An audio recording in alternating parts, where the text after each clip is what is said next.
At this time, I'd like to call to order the Franklin County Board of Commissioners General Session. Today is March 26, 2024. We'll begin with the Pledge of Allegiance led by Commissioner Crawley.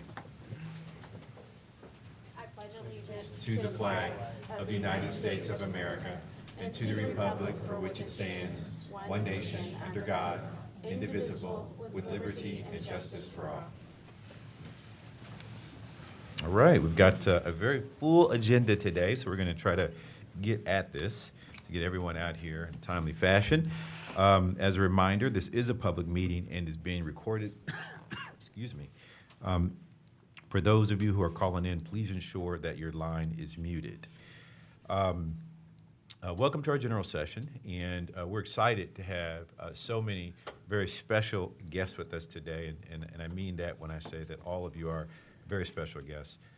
First is Amanda Erickson, the Director of Education Outreach at the Kaleidoscope Youth Center, here to talk to us about the Transgender Day of Visibility, which is observed each year on March 31st.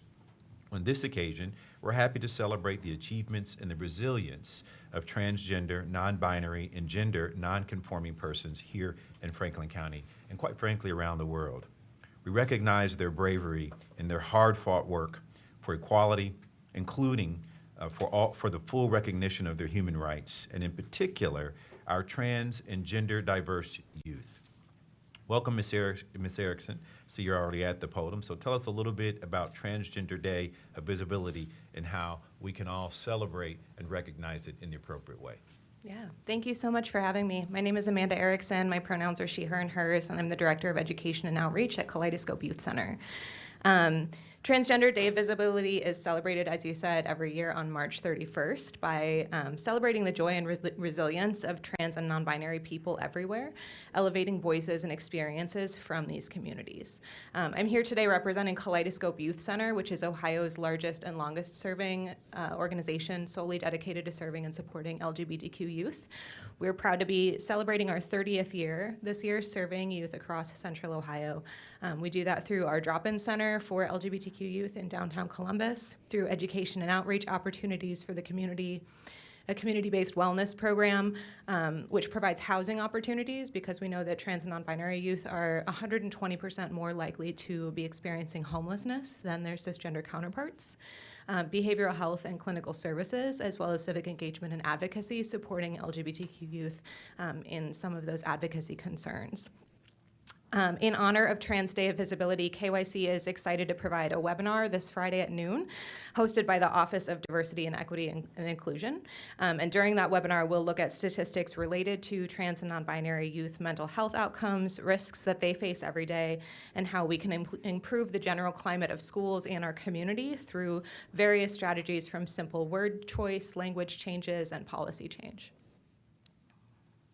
Well, that's outstanding and exciting. You know, whenever we talk about equality and acceptance of each of us, I think it's something that we can all celebrate. It doesn't matter what you look like, where you come from, or what you believe. It's really a matter of we're all humans. We're all part of the human race, and that in itself deserves the recognition of dignity and respect and acceptance in every way. So we appreciate what you are representing for everyone here in Franklin County, but more importantly, the opportunity to celebrate and recognize it with you. And Absolutely. So, any other comments? Yeah, if you don't Please, mind, Commissioner President Crawley. Boyce, thank you so much for being here this morning. I would just say, as we kind of live in a state that is has a number of bills that continue to pass in the legislature that goes as far as making sure our youth don't feel like they are included in this society or in this community. I want our viewing public to know that at least Franklin County is an inclusive community. We celebrate everyone's individuality, but especially our youth, and want them to feel like they have a voice, that they're seen, that they're heard, and that we care about each and every one of our neighbors in this community. And then I would say I will be tuning in. I think it's very important as we continue to address mental health in a serious way. We know that especially our trans and non-binary youth suffer from suicide or death by suicide at higher rates, and even higher for those who are unhoused. And so I will be tuning in to see what else I can do from my role at the board, but also support community-based organizations that are supporting our youth. Thank you. Yeah, thank you so much. Absolutely. Thanks for being here today. Okay, we'll keep the agenda moving right along. Thank you, Amanda. Next, we have some amazing young athletes from across Franklin County and Central Ohio. Each season, my colleagues and I are pleased to recognize the local high school state champions, athletes from our community, and I should say student athletes from our community. And today, we've got excellent athletes with us who've excelled in boys diving and swimming, boys and girls wrestling, gymnastics, and basketball. It's my privilege to partner with the Greater Columbus Sports Commission and the Ohio High School Athletic Association to recognize these outstanding student athletes. And to kick things off today, please welcome our friends, Linda Logan and Doug Oot, Linda Logan, who's the Executive Director of the Greater Columbus Sports Commission, and Doug Oot, I hope I said that right. I've seen it 1,000 times, and I'm probably messing it up, but Doug, who's Executive Director of the Ohio High School Athletic Association. Welcome, Linda and Doug. Good morning, commissioners and staff. Just so proud to always be here. You can here. make that podium go up. There's a little button on the right-hand side there. See that little arrow button? On the right of the podium. On the right of the podium. It's a little, and just push it upward, and it'll come up for you there a little bit. Magic. Okay, wow. There you go. Okay. Well, thank Yeah, you, there you go. everyone. So proud to be here today representing the Columbus community, the Greater Columbus community, and so proud of our student athletes and their accomplishments, and just want to recognize the Ohio High School Athletic Association as a great partner of our community, and we are very proud to host very many of those state championships right here in our community. So without further ado, Doug Ute with the Ohio High School Athletic Association. Thanks, Linda, and thanks, commissioners. We Good to see really you again. appreciate the opportunity to come down here 3 times a year and recognize these outstanding athletes here. And we talk about education-based athletics all the time, and what you learn from being a part of a team and getting through adversity and those type of things. I think the commissioners here really need to be told every now and then, hey, thanks for what you do for the community here in Franklin County. I know you have a tough job and you do a very good job, so we appreciate you recognizing these students. There is one group that won't be here today that I was looking forward to seeing, and that's Coach Anderson and her team from Afrocentric. They were unable to be here, and they did win the girls basketball state championship a week ago, and it's always great to see. I try to plug Coach Anderson anytime I get a chance, because it's great to see an alumnus of a program come back and work with the young student athletes to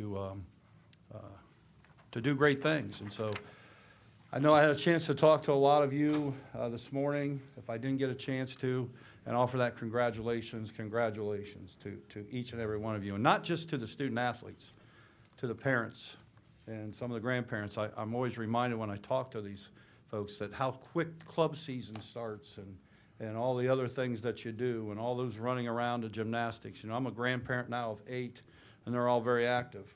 And so about every week, my wife says, what's your schedule this week? Because I'll guarantee you Grandpa's taking somebody to gymnastics or volleyball or something, and I just love that. And I know from a parent viewpoint there, you can't be more proud of your child, not just when they win the state, but throughout the season and what they do, because it's a big commitment on a family.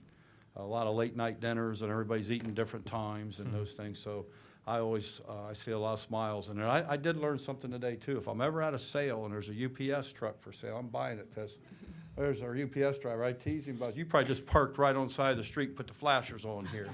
I need one of those trucks like that.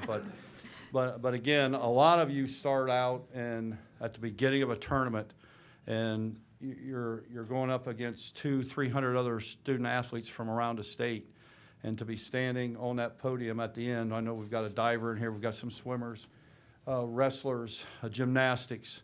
To to be standing on top of that podium. And I always love to say, don't ever forget that. You won't forget it. It's a lifelong memory for you and your family. So congratulations, and appreciate your leadership on your team. But young lady over here from Dublin, I'm looking at her thinking those folks in your school, those kids that walk and follow you, look up to you guys. And so appreciate your leadership in your schools. Thank you and congratulations. Thank you. Well, let's get to these young people. Welcome and thank you to all the athletes, coaches, and families who took time out of their day to celebrate the accomplishment of these wonderful student athletes. When I announce your school and sport, I'd like to invite the coach and the athletes to make their way to the podium. We'd like to hear from the athletes specifically. Tell us what grade you're in and any details you'd like to share about the season. And in the case of seniors, we'd like to hear about your plans next. So before returning to your seats, we'll then get a quick photo right in front of the dais here, and we'll get you on your way. And so let's get started. First, we have Bexley High School students diving team, and that's Jackson Monis. Are they here, Bexley? Yep, come on, make your way to the podium. And again, you can feel free to adjust that podium with that little button on the right side of the podium.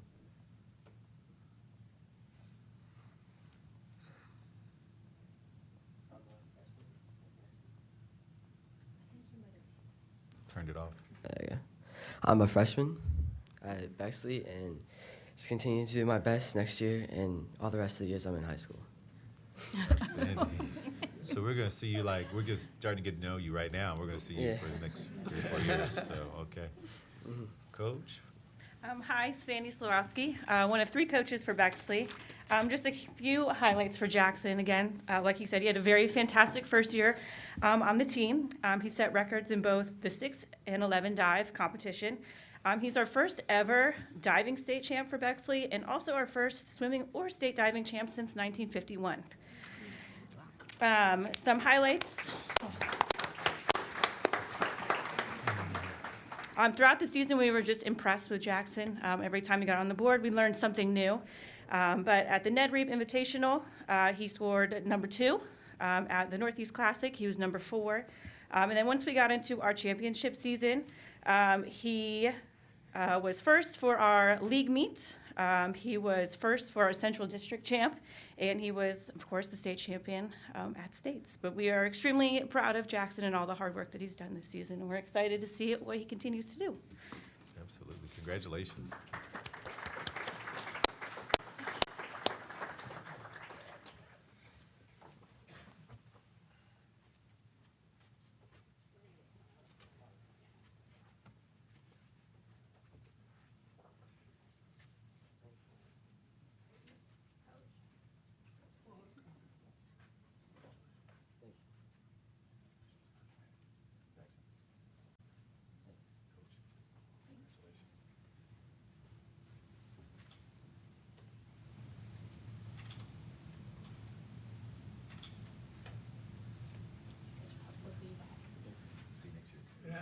See you soon.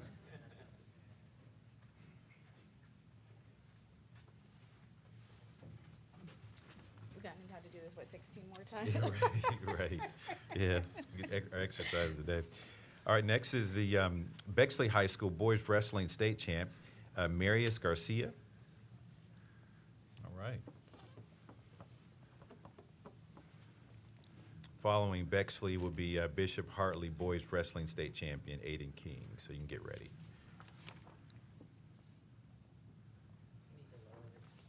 Yeah.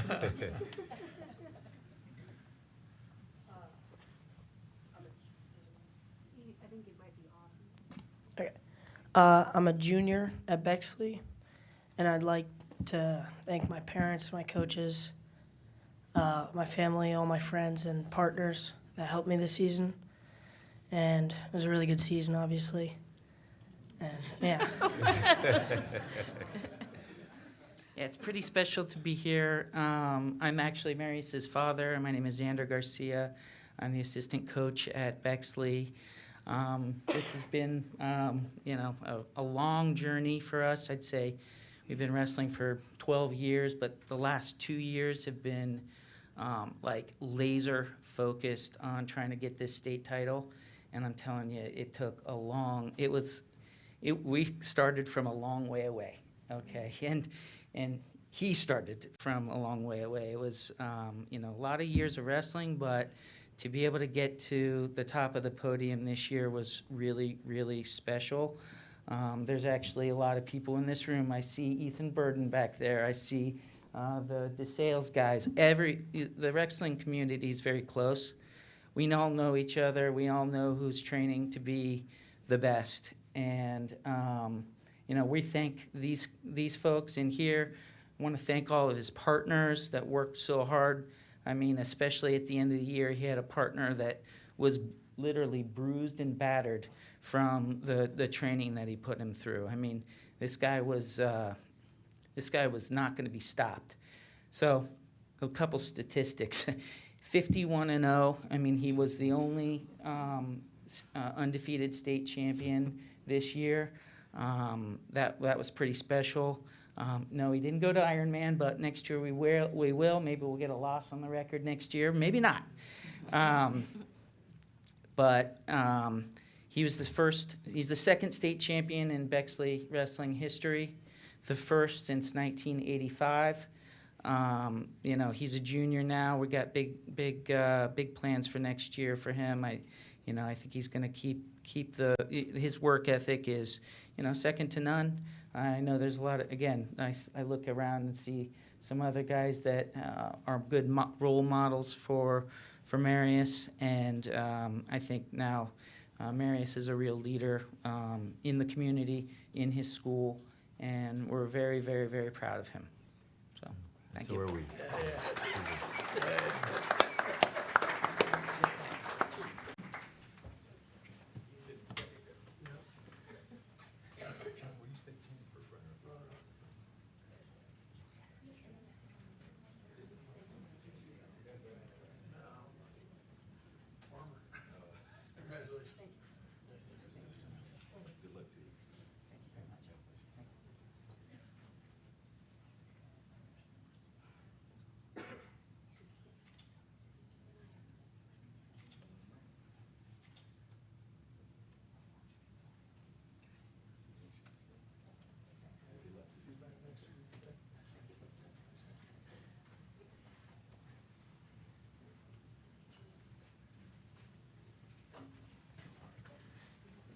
Okay, next is the Bishop Hartley Boys Wrestling State Champion, Aiden King.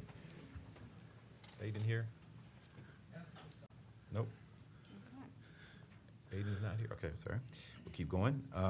The Bishop Watterson Boys Wrestling State Champion, Michael Boyle. Michael Boyle's not here? Okay. Let's go in here. All right, Columbus Academy Boys Swimming Champions in the 220 Freestyle Relay, Andy Lee, William Dewan, Marcia Butinario, I think. William Harpster? No? Columbus Academy? All right, we're going to get through this agenda faster than I thought today. All right. Next is Columbus Afrocentric. They're not here either. We heard that. Okay, so.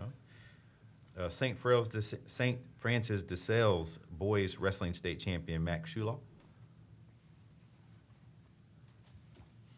Following St. Francis will be St. Charles Preparatory Boys Swimming State Champions.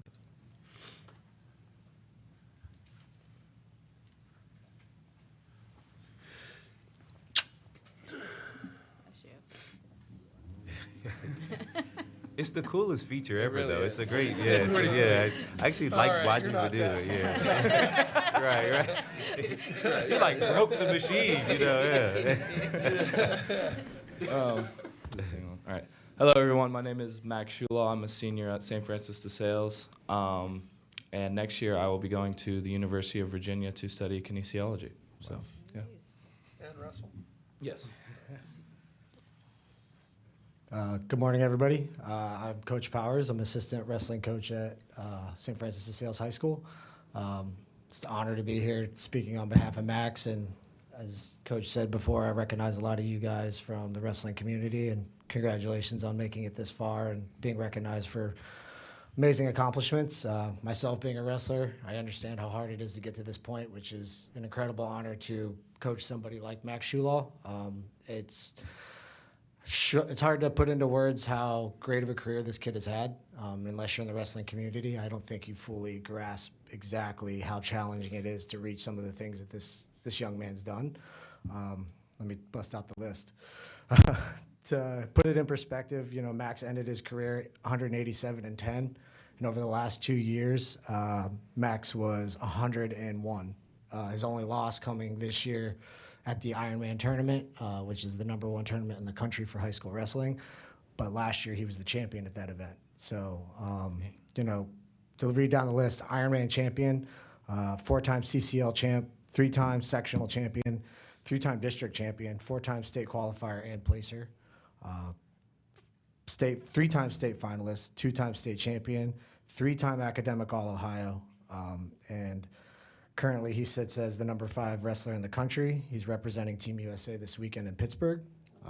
And I think probably the biggest accomplishment, and I think his parents would agree, is Max is also a member of the National Honor Society with a 3.9 GPA. So honestly, this is one of the most impressive athletes I've ever been around, both as an athlete and now as a coach. And being able to coach somebody like Max Schulaw is truly, I think, what brings a lot of us coaches back to doing this sport year after year. A lot of times it's a very thankless job in many, many respects. But it's been a lot of fun watching Max go from being a freshman, and very impressive freshman. I only got to wrestle with him for a couple years and got a little too big for me.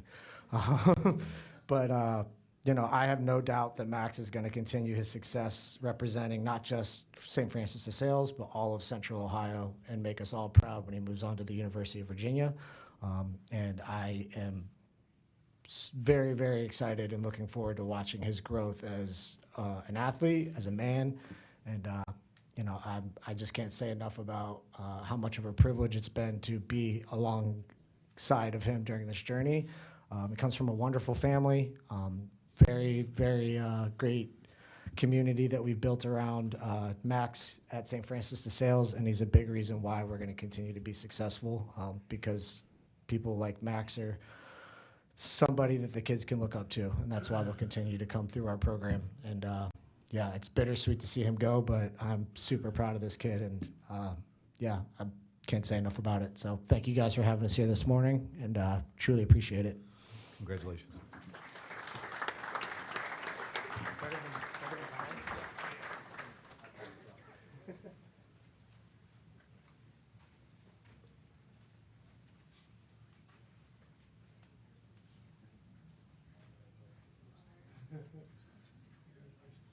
Back in the day, we used to have you'll be embarrassed. Just say that's for Brady. Oh, yeah. A long time ago. It was 100 years. It was 100 years.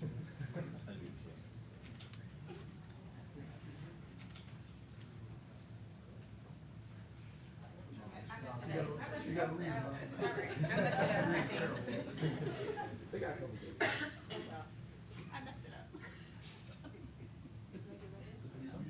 We used to film the gym. What's your weight class? 250. So is that the obvious? No. Okay, so what's that? Yeah, I'm 285.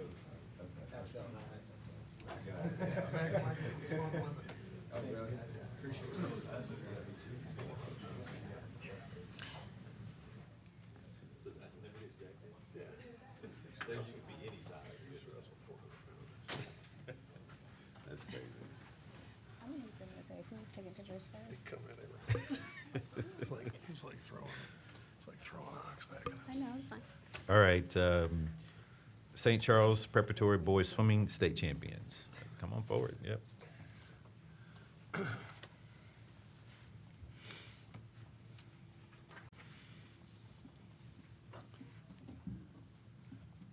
Yeah, there you go.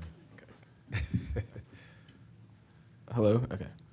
I'm Andrew Zarek. I'm a junior, and I'd like to thank my parents for all the food that they bought me throughout the season. Hello, I'm Wyatt Julian. I'm also a junior. I'd like to thank my family for helping me get here and my teammates and everybody else who helped. Hi, my name is Austin Carpenter. I'm a sophomore, and I'd just like to thank my family for everything they've done for me this year. Hi, my name's Jake Lloyd. I'm a sophomore, and I would like to thank my parents and my teammates for helping me get here. Good morning. My name's Dave Lawler. I'm the athletic director at St. Charles. I'm stepping in for Kyle Goodrich, who's unfortunately in Florida on vacation. It's a pleasure today, and thank you to the Greater Columbus Sports Commission and the commissioners here for having us here today. Some of the team highlights from this year: they were Central Catholic League champs. We were D1 runner-up in the district, placed third at the state this year. And the impressive thing is all of the points that we've scored in the state meet this year, they're all coming back. So we had no seniors on this program, so congratulations to those guys. Also for the team this year, we had 7 All-Ohio swimmers, 6 All-Americans, and today in front of us, we had junior Wyatt Julian, who was part of the 200 medley relay. We have, you can step up. And then we have Austin Carpenter, who's a sophomore. He was also part of the 200 medley relay and also won the state in the 100 breast. Next is Andrew Zarek. He's a junior, was on the 200 medley relay. And finally, we have sophomore Jake Lloyd, who was on the 200 medley relay with all of these guys and also won the state at the 50 free. I am very happy and proud to introduce these guys to you, and thank you for having us today. Congratulations.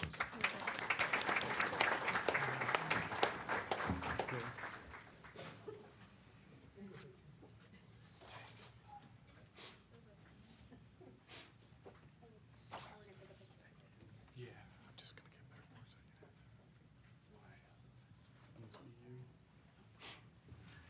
second.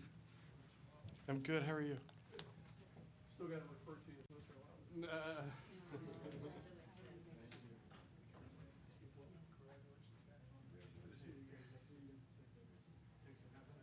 Gotta call him Mr. Lowry until the day you die.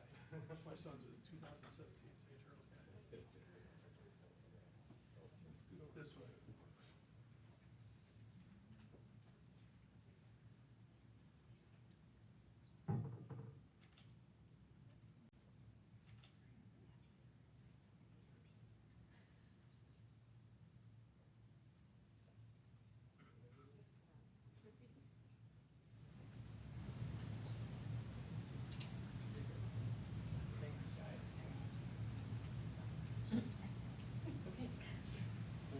You especially have to be nice to Mr. Lowry if your kid gets in trouble when you're at St. Charles. Don't get him in any trouble. Congratulations. See you. Take care. Good to see you.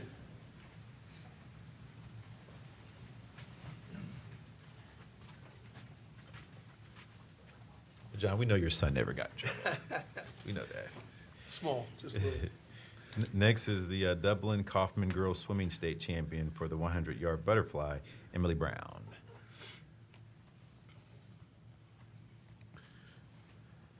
Following Ms. Brown will be Dublin Kaufman Boys Wrestling State Champion, Ethan Burden.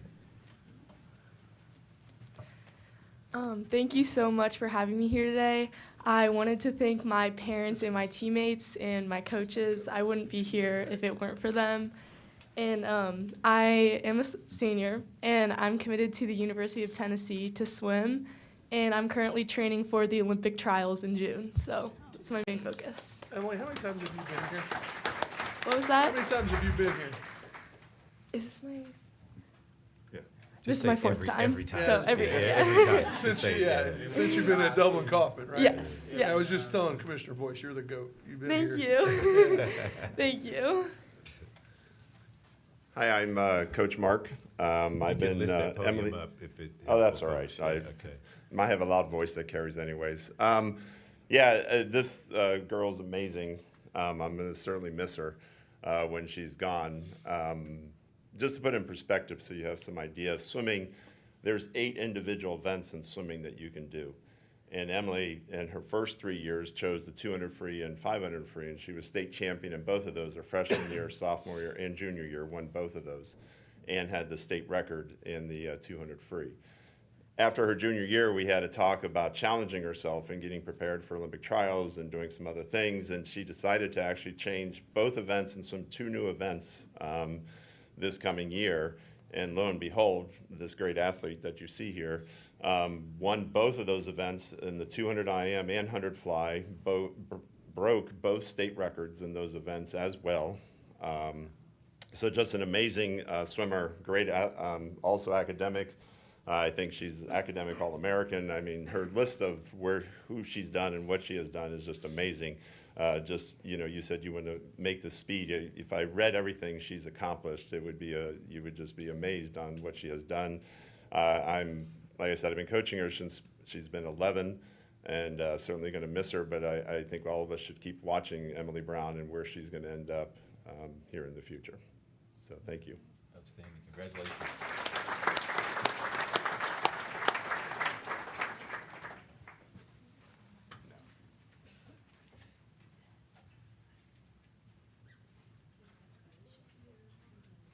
Who wants to stand next to the short guy? He's the president of the board, he gets to stand next to you.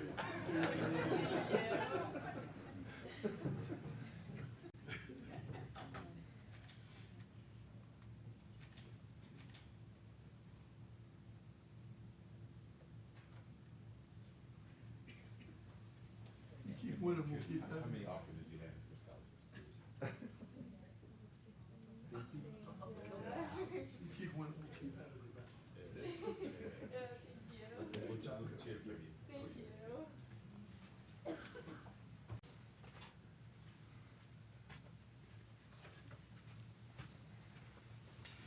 I asked her, I said, I'm curious how many scholarship offers you had. She said, probably over 50 or so. I was like, geez. Every school in the country. You're right. Yeah. Next is Dublin Kaufman Boys Wrestling State Champion Ethan Burden. As long as the light's green, you don't need to touch the microphone. All right. Okay. My name is Ethan Burton. I'm committed to wrestle at The Ohio State University. I like to thank my parents, friends, and I'm blessed to have this opportunity. So. Hi, I'm Ethan Burton Sr. I'm also the assistant wrestling coach at Dublin Kaufman, as well as his father. We had a great season. As a team, we were ranked nationally. We were ranked like 27 nationally. We were 6-time district champions in Division I. And a couple things that he did. So in his career, for Ethan, just a great wrestler. He was a 2-time state champion, 3-time finalist, 4-time district champion. He beat a returning state champion last year. He also was 3-time All-Scholar athlete, 2023 Wrestler of the Year. He has 8 national All-American finishes. He's also a 3-time Ironman placer, 2-time Brexville champion, and he's also currently ranked number 2 in the country. He pretty much go any school in the country. Good kid. He went over a lot of humps this year, and every year, but he never quit. And I think that's really the true testament of a champion.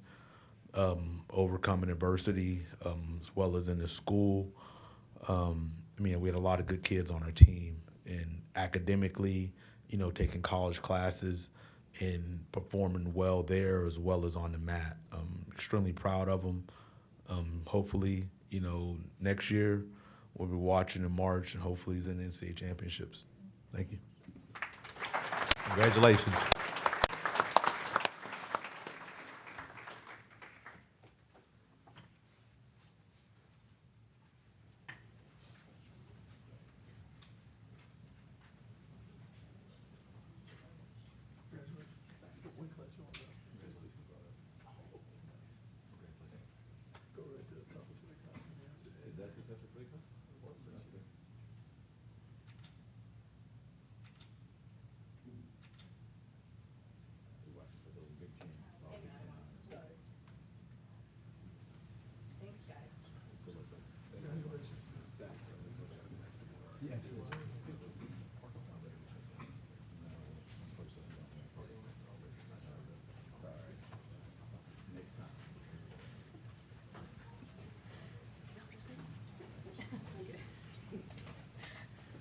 No, it's not.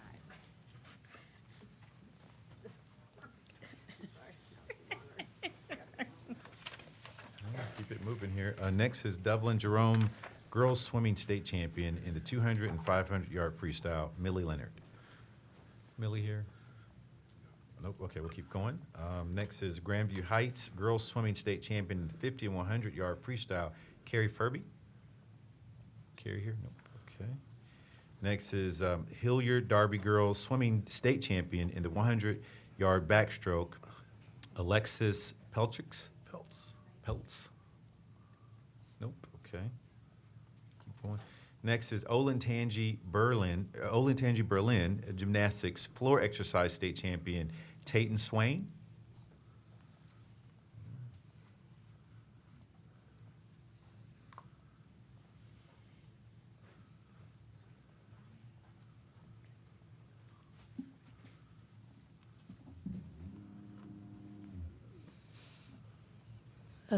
Okay, it's on. First off, I just want to say thank you for having me here today. I also want to thank my mom because I'd be absolutely nowhere near where I am without her. My name's Tayton Swain. I'm a sophomore at Olentangy Berlin, and I'm a gymnast. Nice job.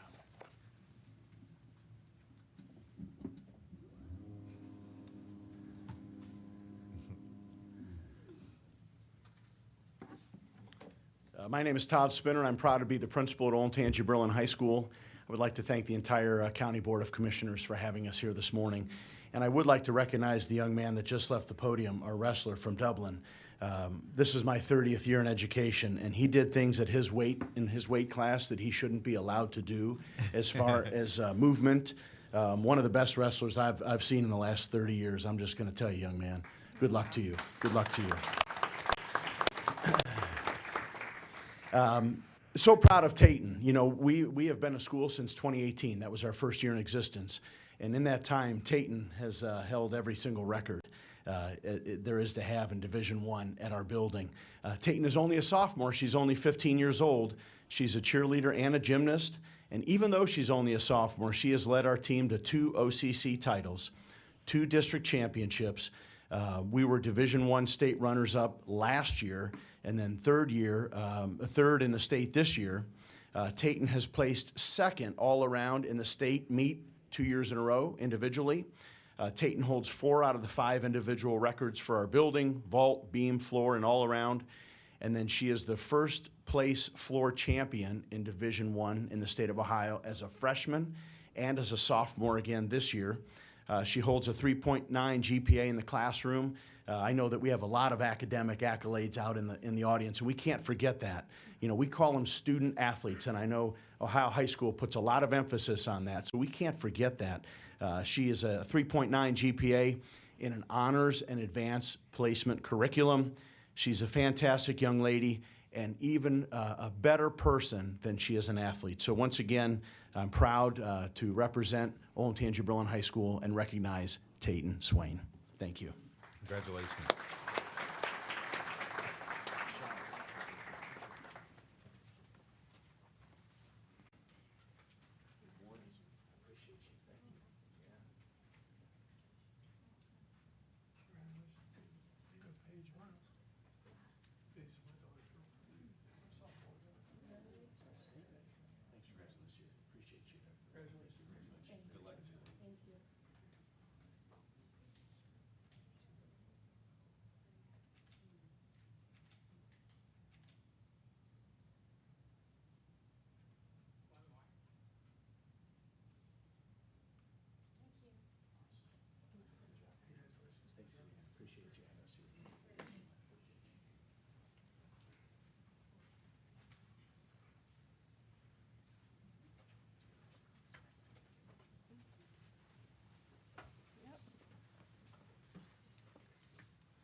Okay, next is Olentangy Orange girls wrestling team state champions. Team and coach Brian Nicola. They here today? Nope. Okay. Next is the Upper Arlington girls swim team champions, the 200-yard medley relay. Are they here? if I read this long. Nope, okay. But certainly want to recognize them. And I think, is that everyone? Yeah. Anyone else left? Okay, well then, let me open it up to my colleagues for final remarks. Commissioner Crawley, Commissioner Grady, who wants to go first? Commissioner Grady? You know, we appreciate everybody being here. We do this 3 times a year. We've been doing it for years and years, and you know, one of the things that I always like to remind all the kids and the parents is, you know, this is a fantastic accomplishment for all of you. And, you know, if this is, the one thing I always do like to remind folks, though, is if this is the most important accomplishment that you have in your life, or for some of you, sometimes, you know, the third or fourth most, the largest accomplishment that you have in your life, then you need to set your sights higher than this. You know, I was talking to my daughter the other day, and we were talking about Babe Ruth, and she asked me, she said, "Dad, when did Babe Ruth play, in the 1960s?" And I said, "No, honey, Babe Ruth played 100 years ago." And she didn't realize, she's 16 years old, she didn't realize that he played 100 years ago. But, you know, then I was talking to her, she knows who Tom Brady is, and I said, "Do you know who Joe Montana is?" And she said she had no idea who Joe Montana was. Joe Montana was the Tom Brady before Tom Brady. He was the greatest of all time before Tom Brady was ever around. And we started talking about who some of the greatest of all time were, you know, kind of like I was teasing Miss Brown earlier, that she's the GOAT here, you know, in the swimming in Central Ohio. But, you know, my kids don't have any real recollection of the fact, other than every once in a while somebody tells them a story about the fact that I was a wrestler 40 years ago, because it was 40 years ago. And so, you know, the day is going to come when all the accomplishments that you have had here over the last, you know, this past season, or over the course of your high school career, are going to be long gone. And you will have only memories of that. And so you need to remember that you need to create more memories. You need to create more accomplishments. You need to strive to always be a champion in your life as your future comes. And you know, this can't be the biggest accomplishment of your life. You can't look back 10 or 20 or 30 or 40 years from now and have this championship, or these championships that you were winning in high school, be the biggest accomplishment of your life.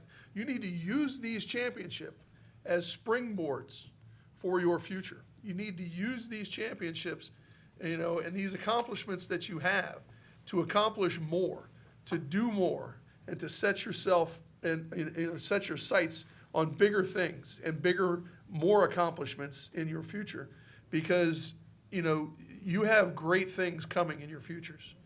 It's obvious to all of us that and the reason we celebrate you is not just because you did something great and we all think this is fantastic.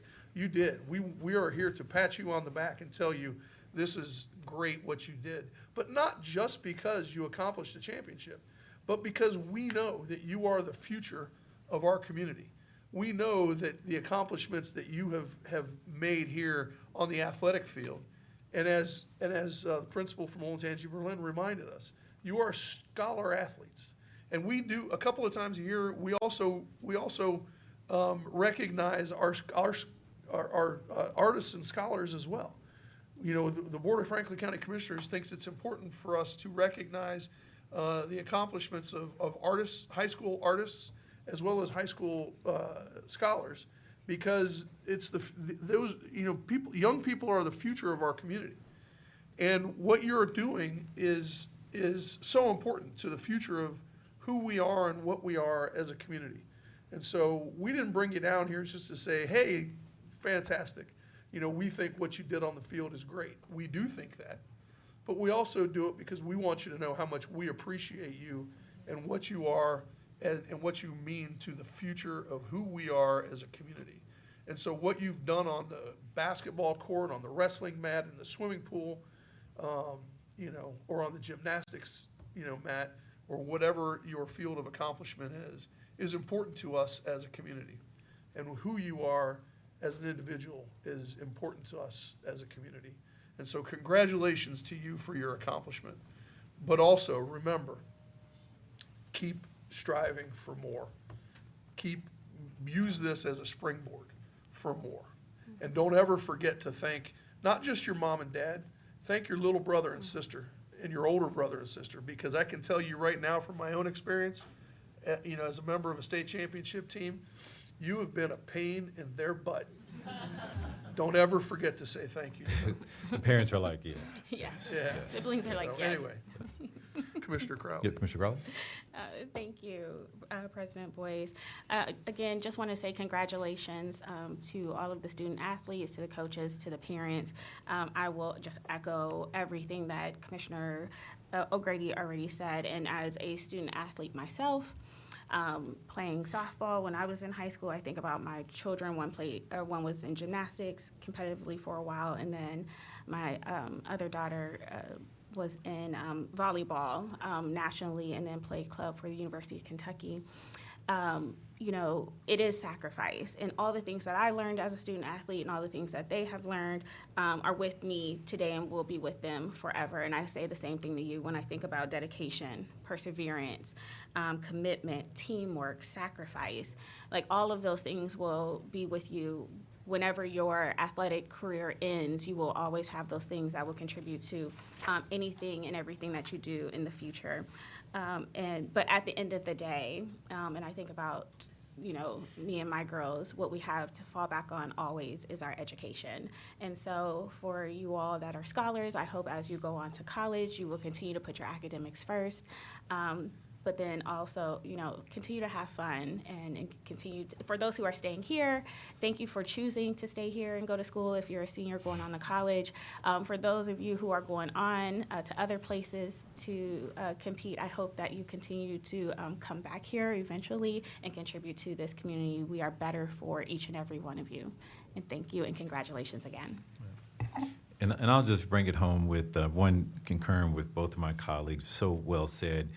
I would add, though, that one of the coaches or parents said something that stood out to me, that his student athlete was a better person than they were athlete. And I think that really sums up the gist of what being a student athlete is really about. It's learning from your experience and using it in life. As a former student athlete myself, I had the fortune of playing college sports at the Division I level. I know it doesn't look like it now, but I did. And as well as my son did as well. The experience was great. The competition was tremendous and wonderful. But sports taught me a lot about how I live as an adult today. There are basic principles that as state champions and as a student athlete that you learn from that experience. For example, discipline, hard work, overcoming adversity, time management, goal setting, competition and what competition can bring out in you. And then finally, for those of you who will take your experiences and talents to the college level, especially the Division I level, but college level in general, I can assure you that you're going to double down on all of those experiences. But more importantly, I absolutely promise you that it'll prepare you for life. Commissioner Crawley raised kind of when your athletic career ends. At some point it will. Might be a long time from now, but at some point it will. What do you do then? And part of that is taking what you've learned and utilizing it in whatever it is you take on in life. Whatever it is you take on in life, whether it's a career, your community, family challenges, or whatever, those experiences on the court, the field, or in the match will have prepared you for taking on life's challenges and adversities in the same way. And so congratulations to each and every one of you, to the parents and to the coaches and to the principals and teachers and all of those who have been your support system. Thank you for what you represent and what you do, and bringing up that next generation of young people that understand what the principles of being a student athlete really mean, and more importantly, how it transfers into life. So thank you so much. Congratulations to all of you, and Godspeed in your future endeavors. You don't have to stay for the rest of our meeting. So feel free to take off, and we won't judge you at all. So thank you so Or much stay for and being learn here. about county government. Or that. And again, Linda, thank you so much. I think Doug left, but thank you for helping us to coordinate, celebrating, acknowledging these student athletes. Thank you so much. Thanks, Linda. All right, we're going to keep it moving with our agenda today. And first is the Court of Common Pleas. Resolution number 22424. Resolution authorizing a professional service contract agreement for peer support and case management services for participants of the RISE Mental Health Court docket of the Franklin County Common Pleas Court General Division in the amount of $30,000. Good morning, Commissioners. Kimberly Canada, Director of Finance with the Common Pleas Court. With me is Judge Cheryl Munson, the RISE Court Judge, as well as Shannon Bradshaw, the RISE Court Coordinator. This resolution approves the professional services for the peer support and case management requirements necessary for the RISE program.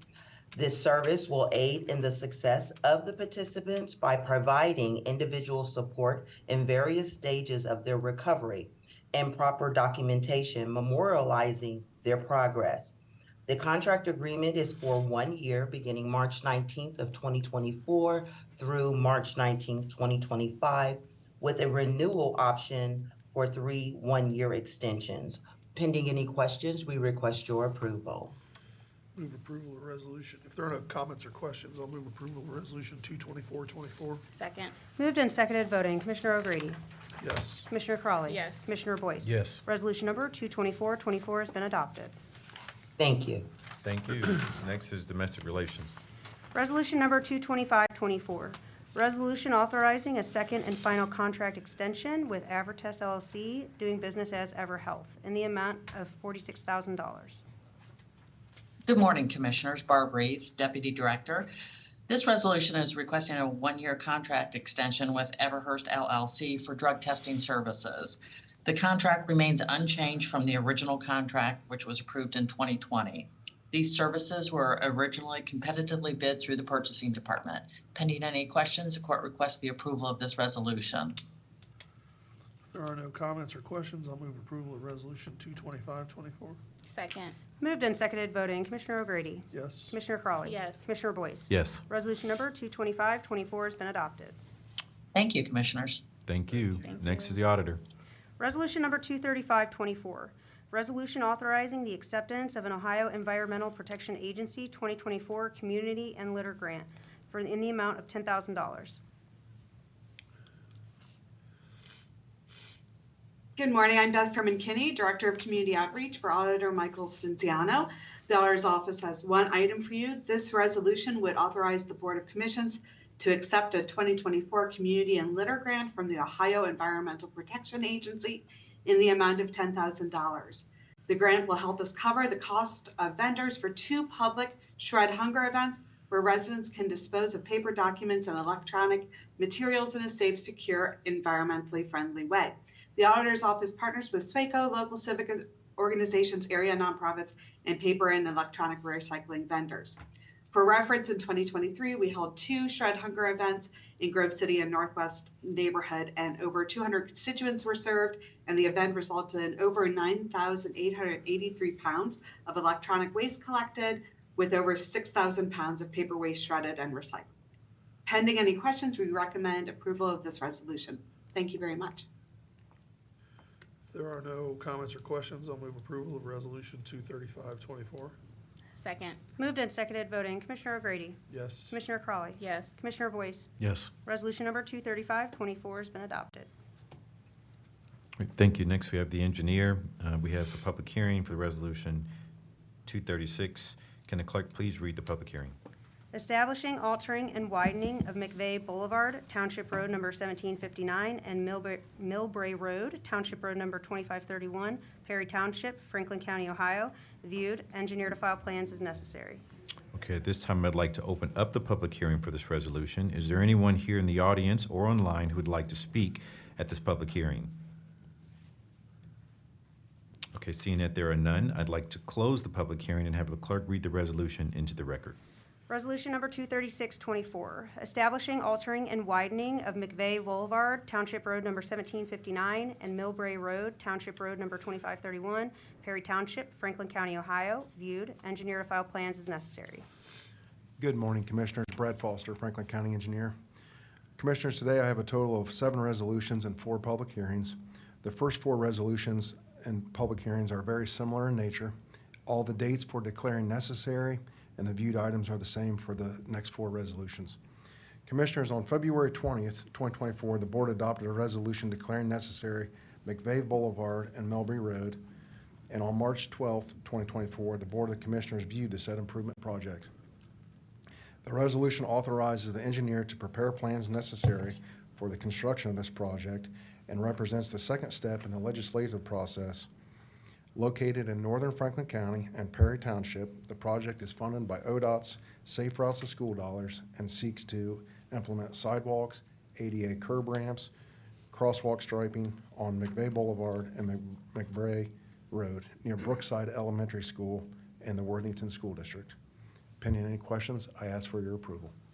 If there are no comments or questions, I'll move approval of Resolution 236-24. Second. Moved and seconded voting. Commissioner O'Grady? Yes. Commissioner Crawley? Yes. Commissioner Boyce? Yes. Resolution number 236-24 has been adopted. Thank you. We have a public hearing for Resolution 237-24. Can the clerk please read the public hearing? Establishing, altering, and widening of Clubview Boulevard South, Township Road number 2368, and Candlewood Drive, Township Road number 2372, Perry Township, Franklin County, Ohio, viewed. Engineer to file plans as necessary. At this time, I'd like to open up the public hearing for this resolution. Is there anyone here in the audience or online who'd like to speak at this public hearing? Okay, seeing that there are none, I'd like to close the public hearing and have the clerk read the resolution into the record. Resolution number 237-24, establishing, altering, and widening of Clubview Boulevard South, Township Road number 2368, and Candlewood Drive, Township Road number 2372, Perry Township, Franklin County, Ohio, viewed. Engineer to file plans as necessary. Commissioners, this resolution authorizes the engineer to prepare plans necessary for construction of the project and represents the second step in the legislative process. Located in northern Franklin County and Perry Township, this project is funded by ODOT Safe Routes to School dollars and seeks to implement sidewalks, ADA curb ramps, and crosswalk striping on Candlewood Drive and Clubview Boulevard South, near the Worthington Hills Elementary School in the city of Worthington. Pending any questions, I ask for your approval. If there are no comments or questions, I'll move approval of Resolution 237-24. Second. Moved and seconded voting. Commissioner O'Grady? Yes. Commissioner Crawley? Yes. Commissioner Boyce? Yes. Resolution number 237-24 has been adopted. Thank you. We have a public hearing for Resolution 238-24. Can the clerk please read the public hearing? Establishing, altering, and widening of Briggs Road, Township Road number 1754, and Josephine Avenue, Township Road number 1752, Franklin Township, Franklin County, Ohio, viewed. Engineer to file plans as necessary. At this time, I'd like to open up the public hearing for this resolution. Is there anyone here in the audience or online who'd like to speak at this public hearing? Seeing that there are none, I'd like to close the public hearing and have the clerk read the resolution into the record. Resolution number 238-24, establishing, altering, and widening of Briggs Road, Township Road number 1754, and Josephine Avenue, Township Road number 1752, Franklin Township, Franklin County, Ohio, viewed. Engineer to file plans as necessary.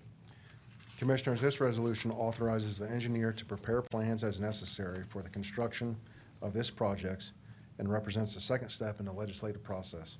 Located in western Franklin County and Franklin Township, this project is funded by ODOT Safe Routes to School dollars and seeks to implement a rectangular rapid flashing beacon with lighting, sidewalks, ADA curb ramps, and crosswalk striping on Briggs Road near West Franklin Elementary School in the Southwestern City School District. Pending any questions, I ask for your approval. If there are no further comments or questions, I'll move approval of Resolution 238-24. Second. Moved and seconded voting. Commissioner O'Grady? Yes. Commissioner Crawley? Yes. Commissioner Boyce? Yes. Resolution number 238-24 has been adopted. Thank you. We have a public hearing for Resolution 239-24. Can the clerk please read the public hearing? Establishing, altering, and widening of Stiles Avenue, Township Road number 1579, and Palmetto Street, Township Road number 1584, Prairie Township, Franklin County, Ohio, viewed. Engineer to file plans as necessary. At this time, I'd like to open up the public hearing for this resolution. Is there anyone here in the audience or online who'd like to speak at this public hearing? Seeing that there are none, I'd like to close the public hearing and have the clerk read the resolution into the record. Resolution number 23924, establishing, altering, and widening of Stiles Avenue, Township Road number 1579, and Palmetto Street, Township Road number 1584, Prairie Township, Franklin County, Ohio, viewed. Engineer to file plans as necessary. Commissioners, this resolution authorizes the engineer to prepare plans as necessary for the construction of the project. It is located in western Franklin County and Franklin Township. The project is funded by ODOT Safe Routes to School dollars and seeks to implement a rectangular rapid flashing beacon with sidewalks, ADA curb ramps, and sidewalk striping on Stiles Avenue at the school crossing near Stiles Elementary School. This school is located in the Southwestern School District. Pending any questions, I ask for your approval. If there are no comments or questions, I'll move approval of Resolution 23924. Second. Moved and seconded voting. Commissioner O'Grady. Yes. Commissioner Crawley. Yes. Commissioner Boyce. Yes. Resolution number 23924 has been adopted. Thank you. Resolution number 24024, establishing, altering, and widening of Alkire Road, County Road number 11, at Demarest Road, County Road number 25, Jackson Township, Franklin County, Ohio, declare necessary. Commissioners, this resolution seeks to declare necessary the improvement of Alkire Road at Demarest Road, located in western Franklin County and Jackson Township. The project seeks to repair and replace failed storm sewer infrastructure at this intersection. Pending any questions, I ask for your approval. If there are no comments or questions, I'll move approval of Resolution 24024.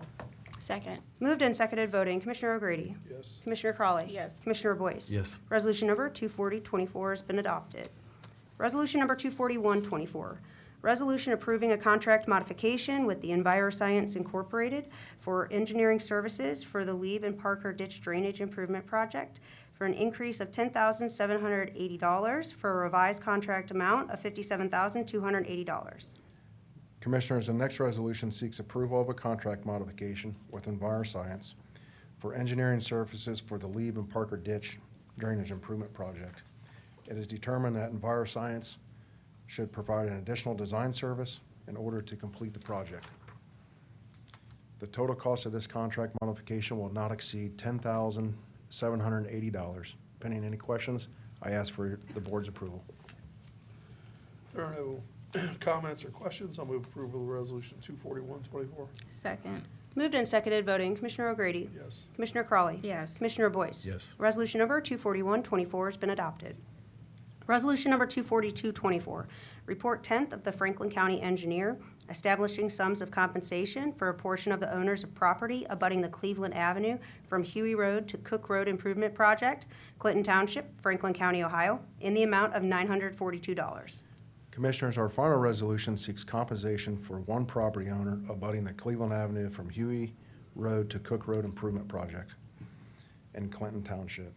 As mentioned previously, this project seeks to improve pedestrian safety, access management along the corridor. Our office has been unable to reach an agreement with the property owner.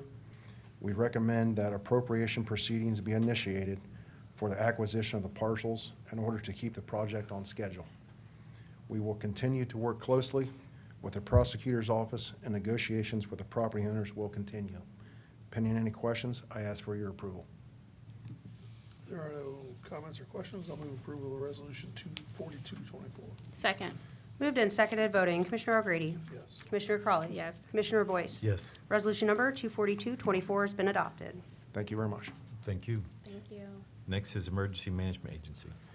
Resolution number 22624, resolution authorizing a contract with Laco Incorporated for the purchase of radiological detection equipment in the amount of $109,990. Good morning, Commissioners. Morning. Darrell Kerber, Deputy Director for Franklin County Emergency Management. On behalf of our Director, Jeff Young, couldn't be here today. Along with me today, I have Pam Tickle, who's our Training Grants Manager, and Jill Wright, who is our Office Manager, to help answer any questions. This resolution is to approve a purchase contract with Laco Incorporated for the Homeland Security grant-funded purchase of radiological detection equipment to be provided to the hazardous material teams.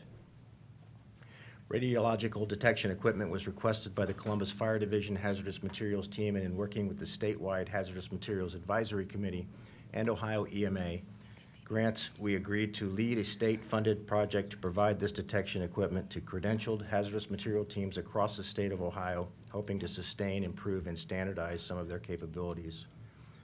This purchase agreement was managed with the support of Franklin County Purchasing and advertised through a sealed bid process. 3 bids were received, and upon review, LACO Incorporated was selected as the lowest and best bid. Pending your questions, we request your approval for this resolution. If there are no comments or questions, I'll move approval of Resolution 22624. Second. Moved and seconded, voting Commissioner O'Grady. Yes. Commissioner Crawley. Yes. Commissioner Boyce. Yes. Resolution number 22624 has been adopted. Resolution number 22724, resolution authorizing a contract with Quattro Medical LLC for the purchase of tactical portable X-ray units in the amount of $79,475. This resolution is to approve a purchase contract with Quattro Medical LLC for another Homeland Security grant-funded project. This one, portable or tactical X-ray equipment to be utilized by the Columbus Fire Division Bomb Squad. These portable X-ray units are utilized extensively by 2-person assessment teams that are in place during large crowd events so that they can evaluate and, if necessary, X-ray any unattended suspicious packages. This exact style of equipment is consistent with equipment utilized by other bomb squads and federal partner agencies. Purchase agreement was also managed with the support of Franklin County Purchasing and advertised through a sealed bid process. 3 bids were received, and upon review, Quattro Medical LLC was selected as the lowest and best bid. Pending your questions, we're asking your approval of this resolution today. If there are no comments or questions, I'll move approval of Resolution 22724. Second. Moved and seconded, voting Commissioner O'Grady. Yes. Commissioner Crawley. Yes. Commissioner Boyce. Yes. Resolution number 22724 has been adopted. Thank you, Commissioners. Thank you. Thanks, Darrell. Office of Aging? Resolution number 24324, resolution authorizing a memorandum of understanding with the City of Grove City for case management services.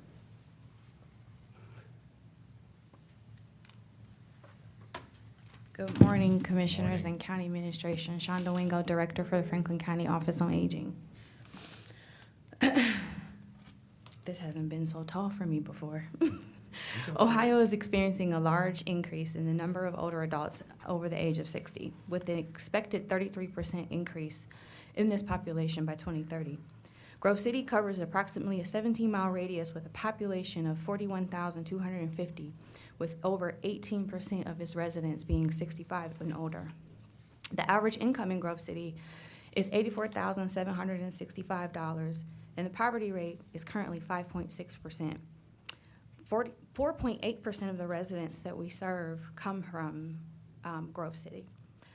And we also know that older adults want to stay in their homes as long as possible, and the Franklin County Office on Aging works to support our seniors every day.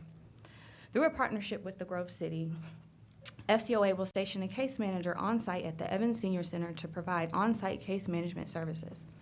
The case manager will be able to provide services, including assessing older adults for service eligibility and screening older adults for home needs and elder abuse, as well as kinship caregivers and caregiver as well. FCOA is able to make such assessment and assist with screening of older adults at the Senior Center, including helping residents apply and get linked with services both within the Office on Aging and within the community. The Franklin County Office on Aging wishes to enter this authorization of the Memorandum of Understanding with Grove City for case management services for the period from March 1st, 2024 through February 28th of 2025, with the option to extend 2 additional successive and continuous 1-year terms. This resolution supports goal number 9 of the Franklin County Rise Together Blueprint, and pending any questions, I respectfully request your approval of this resolution. If there are no comments or questions, I'll move approval of Resolution 24324. Second.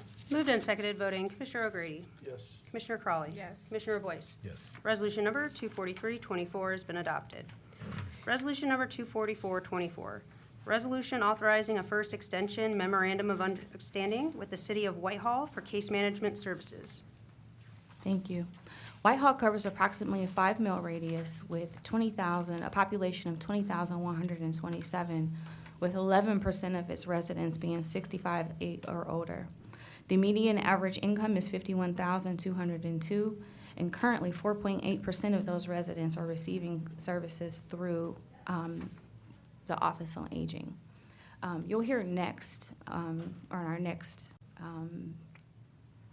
general session around our hospital pilot.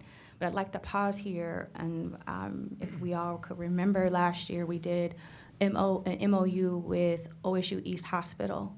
And what we've learned in doing that pilot is that there are a critical need with our Whitehall residents in particular, with them being over 85% of the seniors that we see at the emergency room at OSU.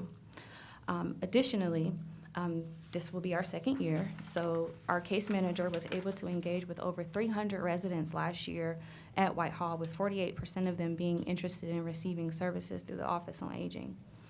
64% were male, 29% were African American women, and 57% were widowed or single, and 66% had an income below $1,700 or below.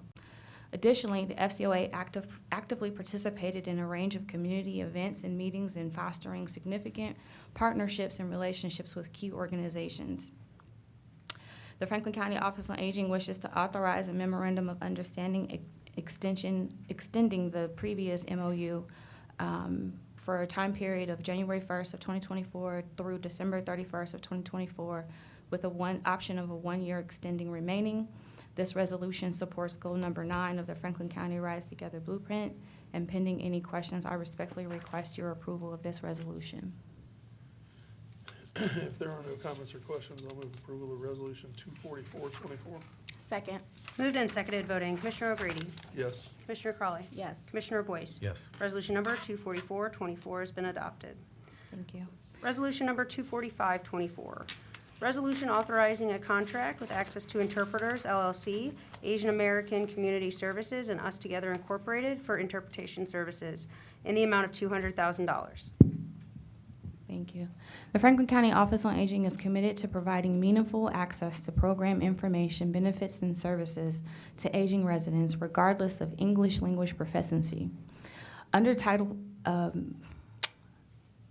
Civil Rights Act of 1964, the Ohio Department of Job and Family Services and the Bureau of Civil Rights defines meaningful access as the ability to use services and benefits comparable to those enjoyed by members of the mainstream culture. Meaningful access is achieved by eliminating communication barriers and ensuring customers can communicate effectively. In doing so, we will make sure that our customers or clients are given accurate information, able to understand services and benefits available, able to receive services in which they're eligible for, and effectively able to communicate relevant circumstances of their circumstances, and be able to receive language assistance at no cost.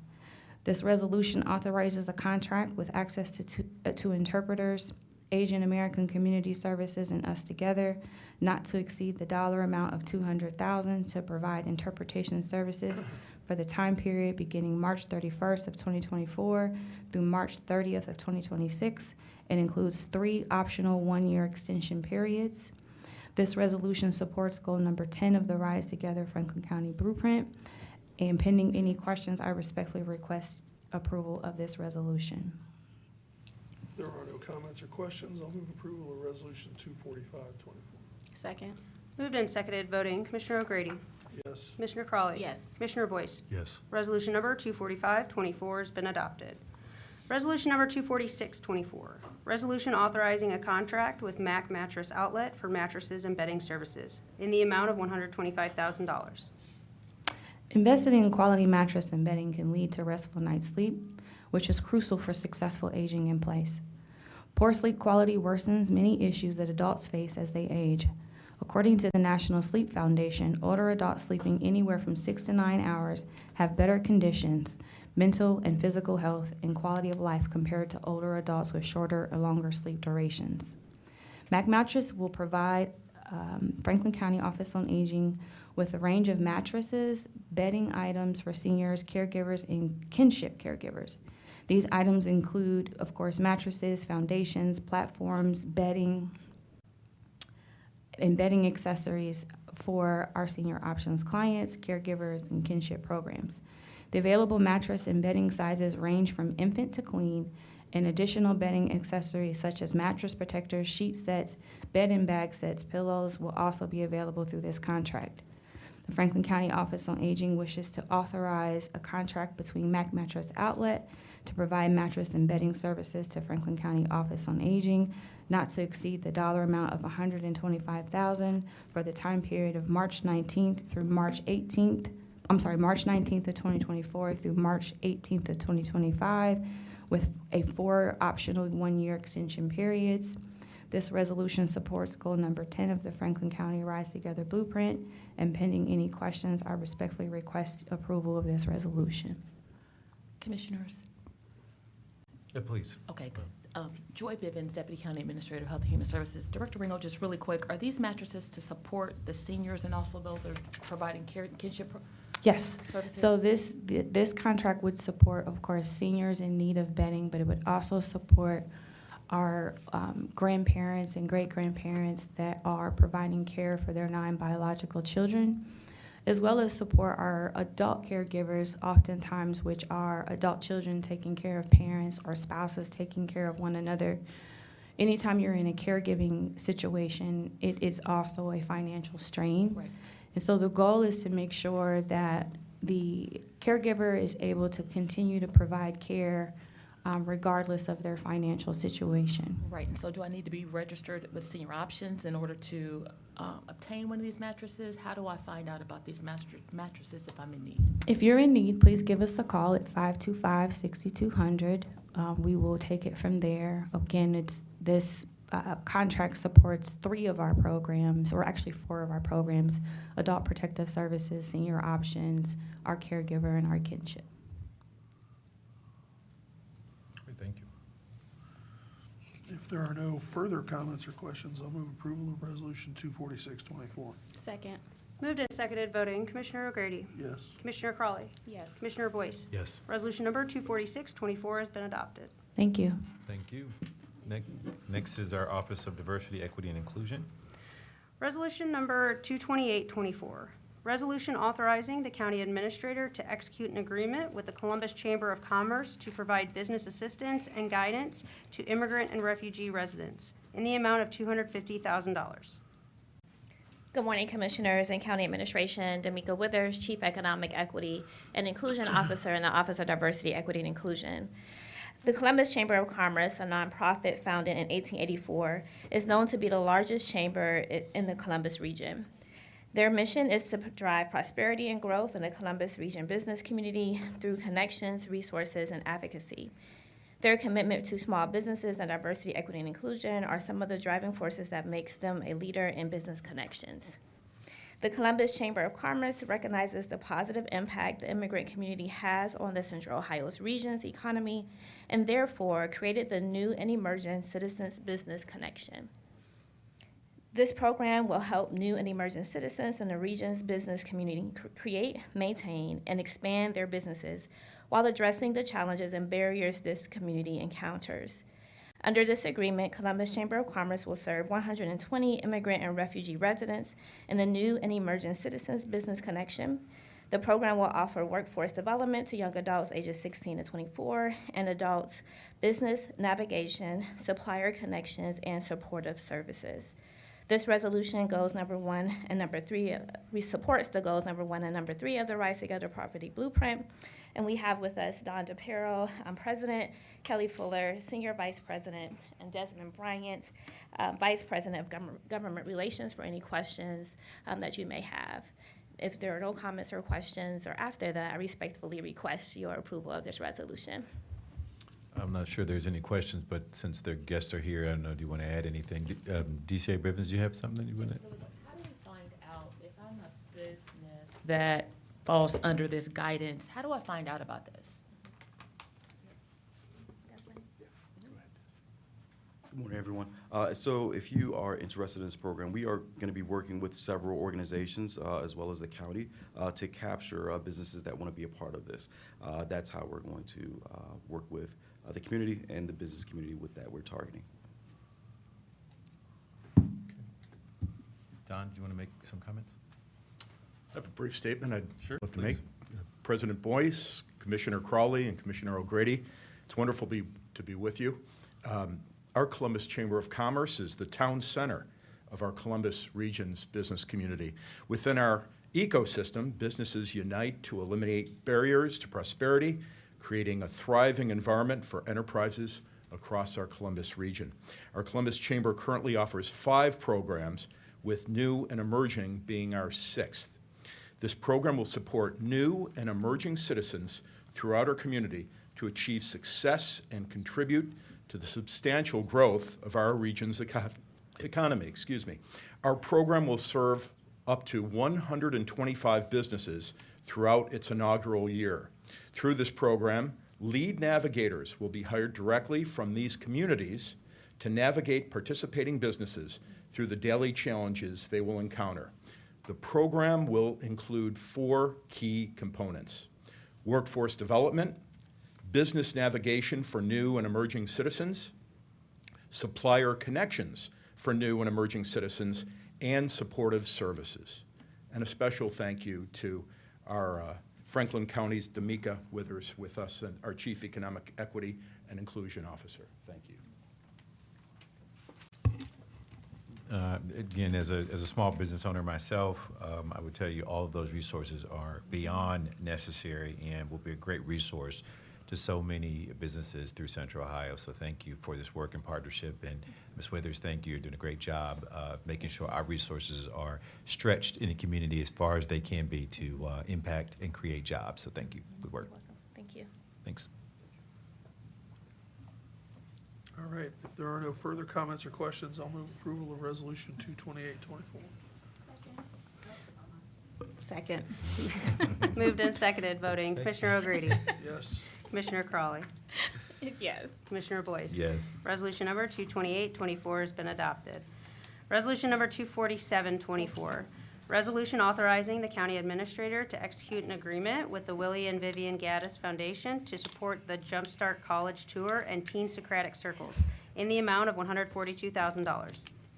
Commissioners and County Administration, the Willie and Vivian Gaddis Foundation is an Ohio nonprofit organization whose mission is to promote education and entrepreneurship to children and youth in Central Ohio. With over 20 years of service, the Willie and Vivian Gaddis Foundation has promoted education and entrepreneurship to children by offering scholarships to high school students and hosting annual HBCU tours. Through its Jumpstart College Tour and Teen Socratic Circles program, they provide instruction and exposure to resources that encourage youth to live out their purpose. Under this agreement, the Willie and Vivian Gaddis Foundation will serve 40 youth in the Jumpstart College Tour and Teen Socratic Circles. Participants will receive a college preparation and enrichment program that offers parent and child resources, college navigation workshops, stipends, virtual and in-person college tours to historically Black colleges and predominantly white institutions, in addition to career engagement with established professionals and businesses. This resolution supports goal number 11 of the Rise Together Poverty Blueprint. Althea Gaddis, co-founder, is here for any comments or questions that you may have, and to let us know how folks can get involved with the Jumpstart College Tour. And if you have any questions after her remarks, I respectfully request your approval of this resolution. Alethea.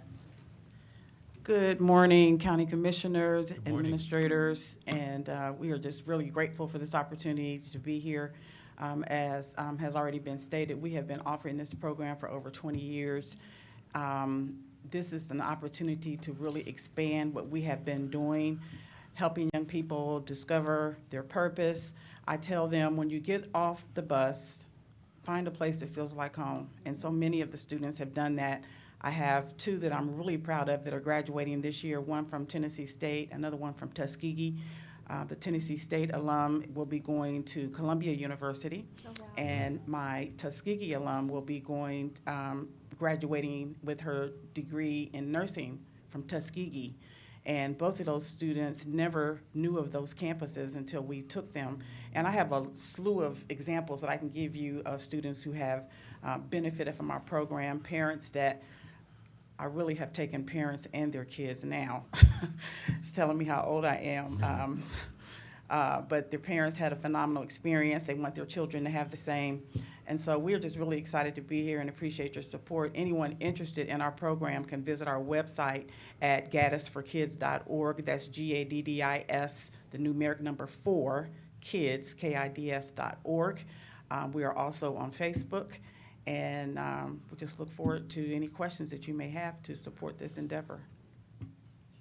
Yeah, DCA Bivens?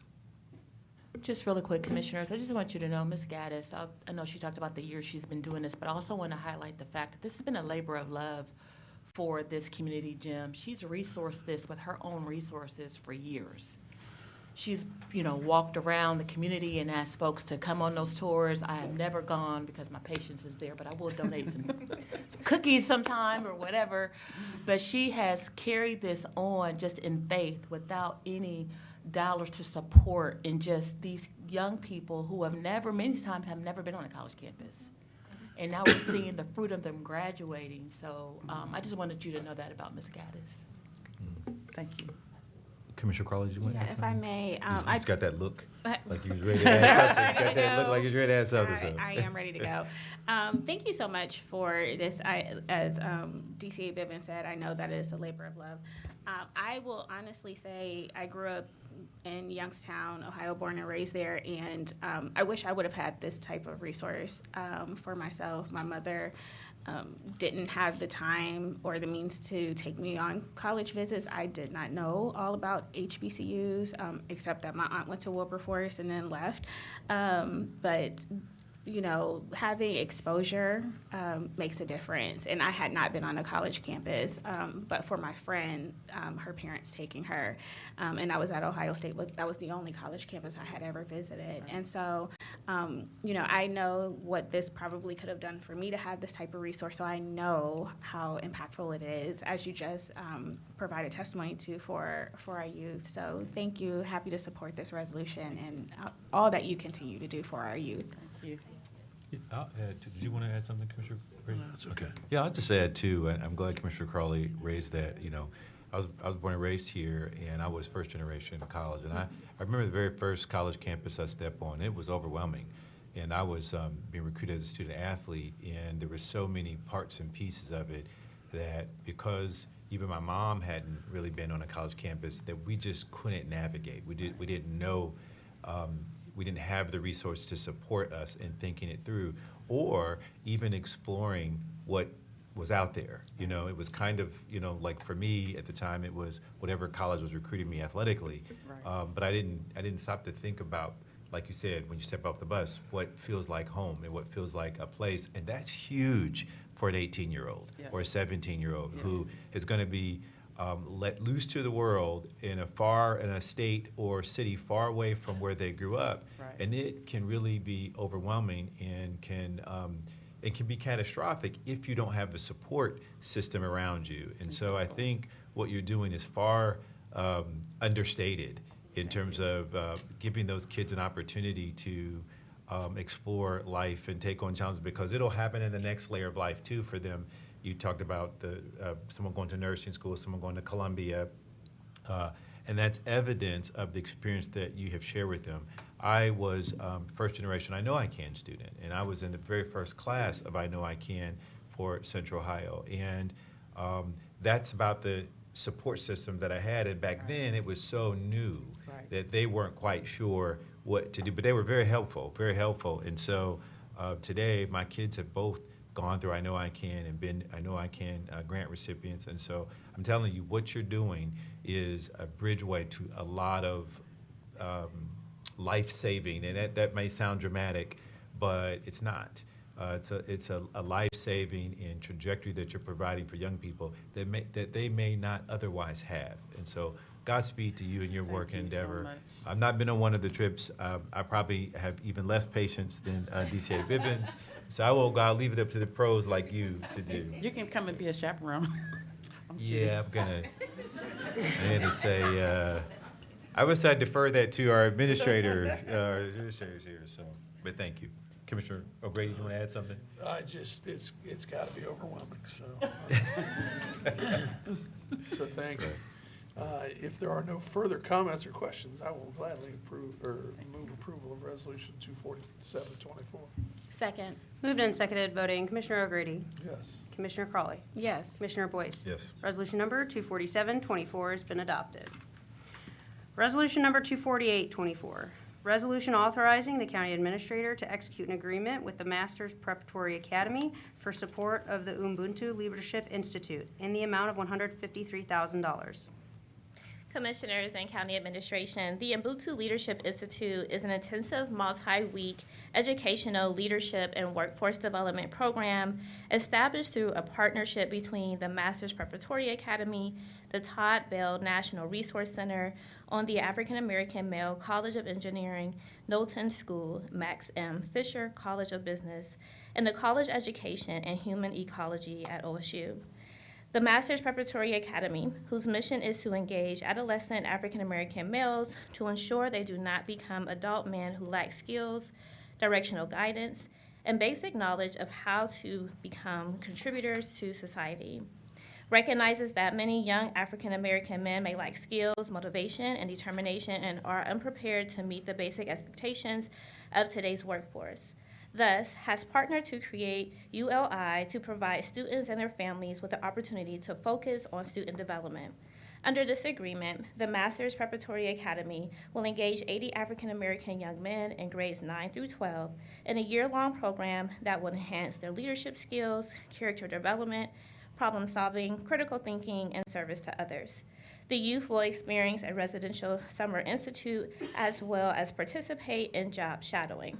This resolution supports goal number 11 of the Rise Together Poverty Blueprint. Jasper Person, co-founder of the Masters Preparatory Academy, and these wonderful young men are here to provide comments, and if you have any questions, and after their comments, I respectfully request your approval of this resolution. Jasper. Great day, commissioners and deputy administrators. We just want to say thank you for the opportunity to be here. I think there's a going phrase of exposure today, whether it's fathers who were coaching their sons or tours to expose our young people to college campuses. We know that this is a major piece of growth and development for our young people.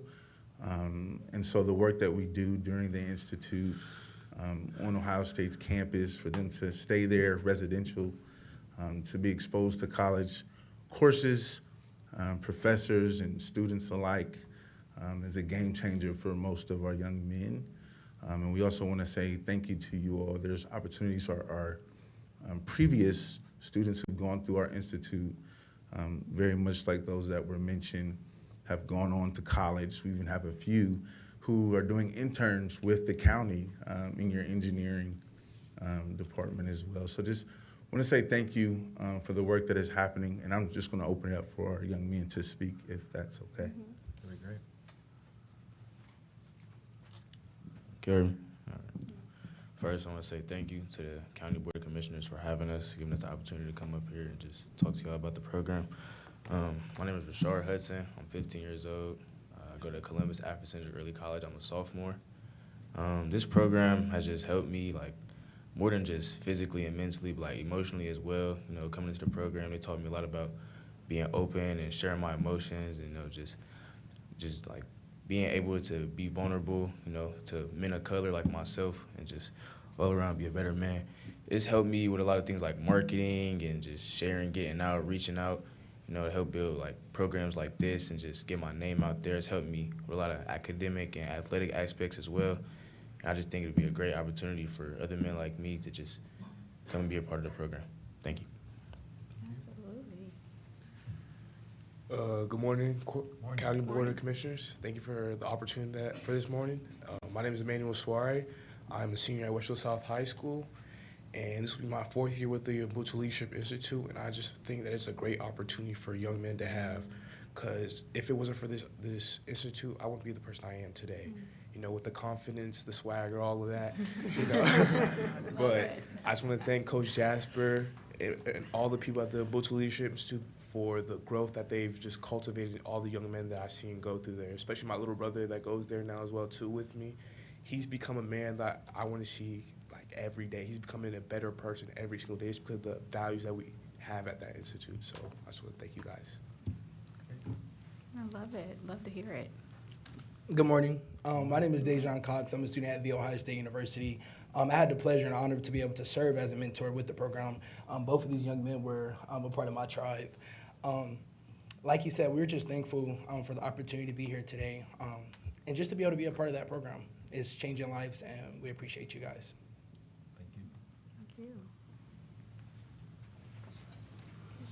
Yeah, DCA Bivens, you had something? Just really quick, I missed it, I'm sorry. What does Ubuntu mean? I think the return on investment is phenomenal, but also how are we aligning this with some of our other feeder opportunities with our county organizations? So our mantra, Ubuntu, basically means I am because we are, and it basically means that we're a big family. When we come to this camp, we're just more than one individual. We're together, which in our community, we're separated a lot. So when we come to this camp, we start to learn that it's not just, oh, I'm doing my own thing, you're doing your own thing. We're together because if we're not together, then who are we?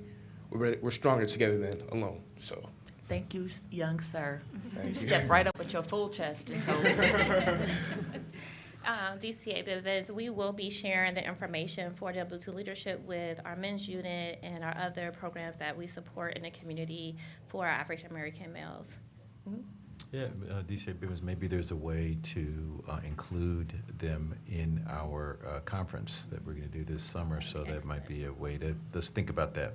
Yeah, okay. All right. All right, thank you.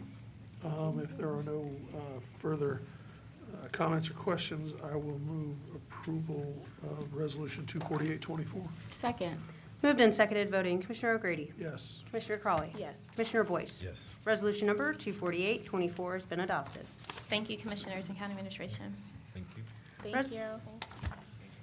Resolution number 24924, resolution recognizing the 2023 Racial Equity Council members during the third cohort of that lasted from April 1st, 2023 through March 31st, 2024.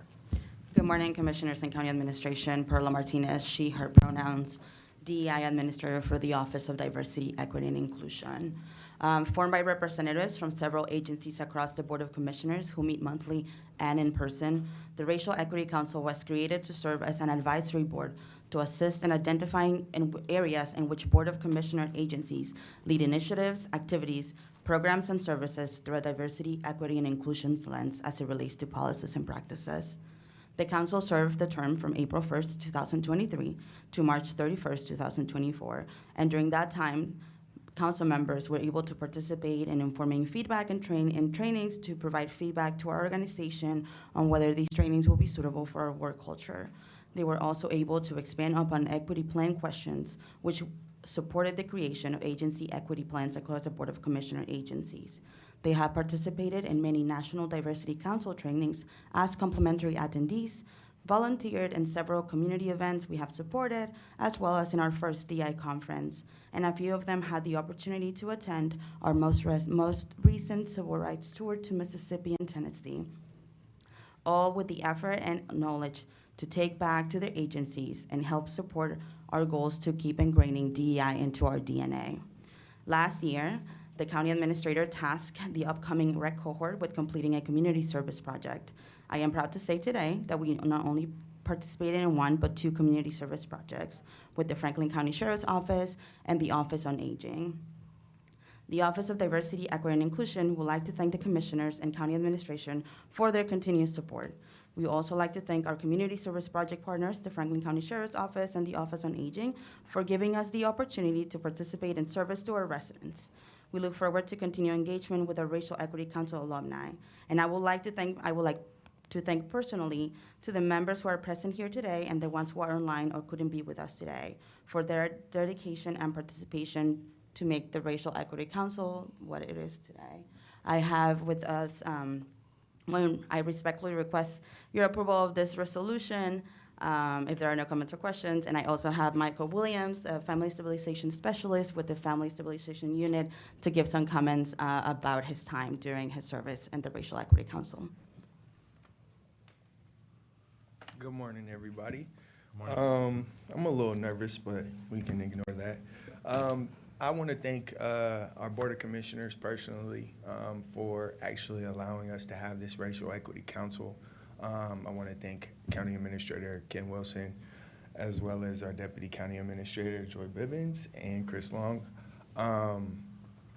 This was an opportunity for, I'm just going to say it, a young African-American male that wants to see right done in the community to not only tell his story from being a young black man in Franklin County, but also speak to the side of it that a lot of people may not know of, and that's being a government service worker.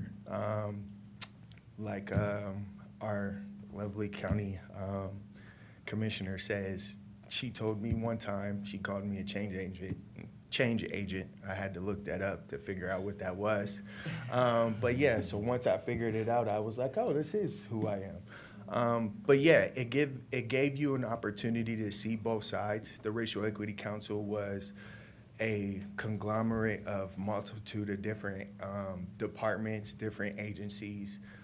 A lot of times you hear, or you would think that, a lot of people don't care outside of, your HHS entities, but a lot of people do. A lot of people see the disparities in the different communities. I know one of our issues that had came up, we talked about water and things like that. And those type of things are stuff that, if I didn't have Racial Equity Council, I wouldn't be able to hear the different, privileges that I may not think that I do have as a male versus someone who's not a male, different backgrounds, different sexual orientations that people, identify with. I want to say thank you to Perla for giving me this opportunity. Thank you, D'Amica. I want to thank DEI. The last statement I'm going to say, racial equity is about applying justice and common sense to a system that's been out of balance. It is achieved when race no longer factors into or determine one's social economic outcomes and or levels. So one, I want to say that this is a continual thing, so please let's always have the Racial Equity Council. But also, it empowered me to feel like that I can bring up those inequities inside and outside of work. So, thank you. Thank you. Commissioner Crawley? Thank you. President Boyce. Go ahead. Oh, I'm sorry. Commissioner Wilson, did you? Thank you, Kenneth Wilson, County Administrator. First of all, I would like to thank this cohort of the Racial Equity Council for overachieving. That's a great thing. We challenged you all to have one community project, and you all completed 2 community projects. So I want to commend you all for going over and above and overachieving. That's what service excellence and progress is all about. And when, we aspire for the Racial Equity Council to do great things. Each class impressed me more. I'm always glad to have the opportunity to speak with you all virtually and you all share your experiences during the time you serve. The next class, we're going to push them even more. I think we're striving for 30. That'll put us one above our peak. So we're going to just keep pressing. Pressure creates diamonds, burst pipes, however, whatever phrase you want to coin, that's what I want to have a Racial Equity Council aspire to do. I would also like to have the members that served in this cohort to stand that are in the audience so that you can be recognized as well.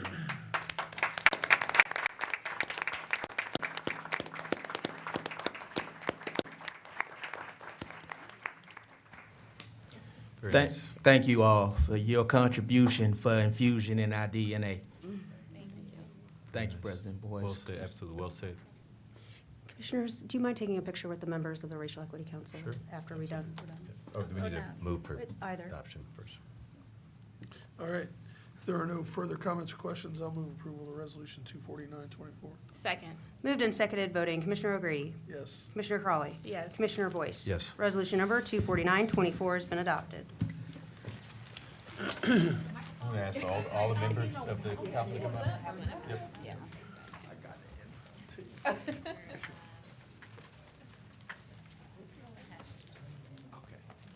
That's what being a champion is all about.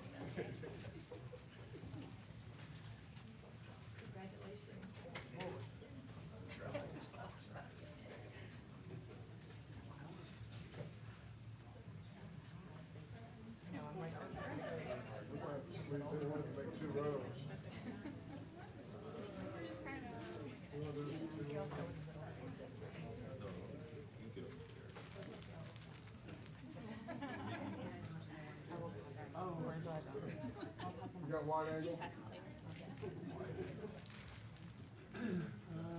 Maybe.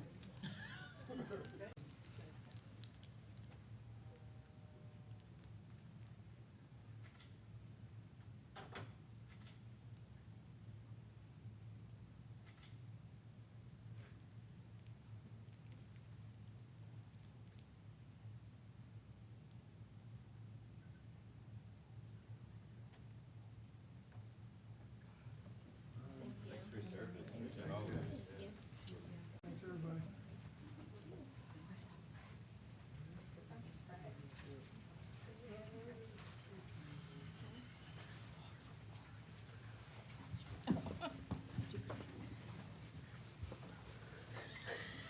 All right, we're gonna keep it moving. Economic Development and Planning. Resolution number 22924, review of petition to annex 32.33 acres more or less from Hamilton Township to the City of Columbus, case number ANX-05-24. Good morning, Commissioners. Good morning. Emmanuel Torres, I'm Assistant Director of Economic Development and Planning. And this resolution is to consider an expedited Type 2 annexation petition, case number ANX 0524, to annex approximately 32.33 acres from Hamilton Township to the City of Columbus. The petition meets all statutory requirements outlined in Section 709.021 of the Ohio Revised Code. Pending any questions, I respectfully request your approval of this resolution. If there are no comments or questions, I'll move approval of Resolution 22924. Second. Moved and seconded voting, Commissioner O'Grady, Yes. Commissioner Crawley, Yes. Commissioner Boyce. Yes. Resolution number 22924 has been adopted. Thank you. Thank you. Thank you. Jobs and Family Services.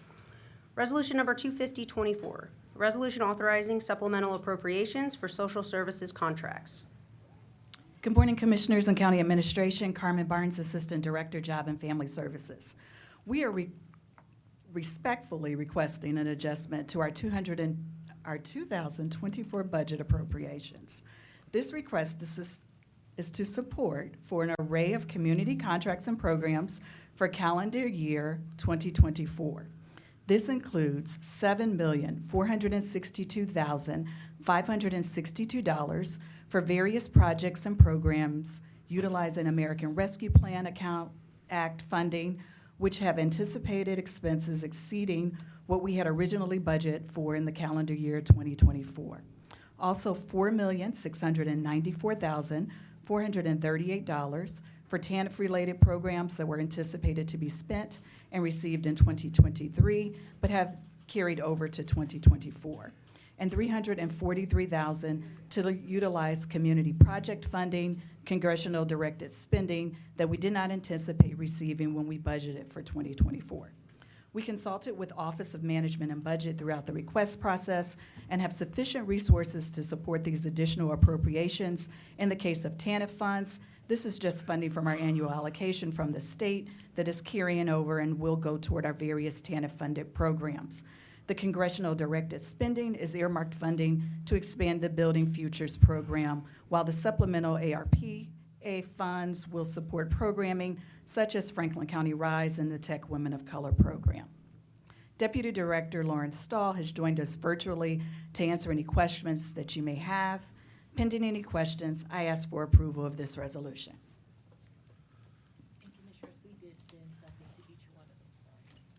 Commissioners, we did send something to each one of your offices outlining what Ms. Barnes went over.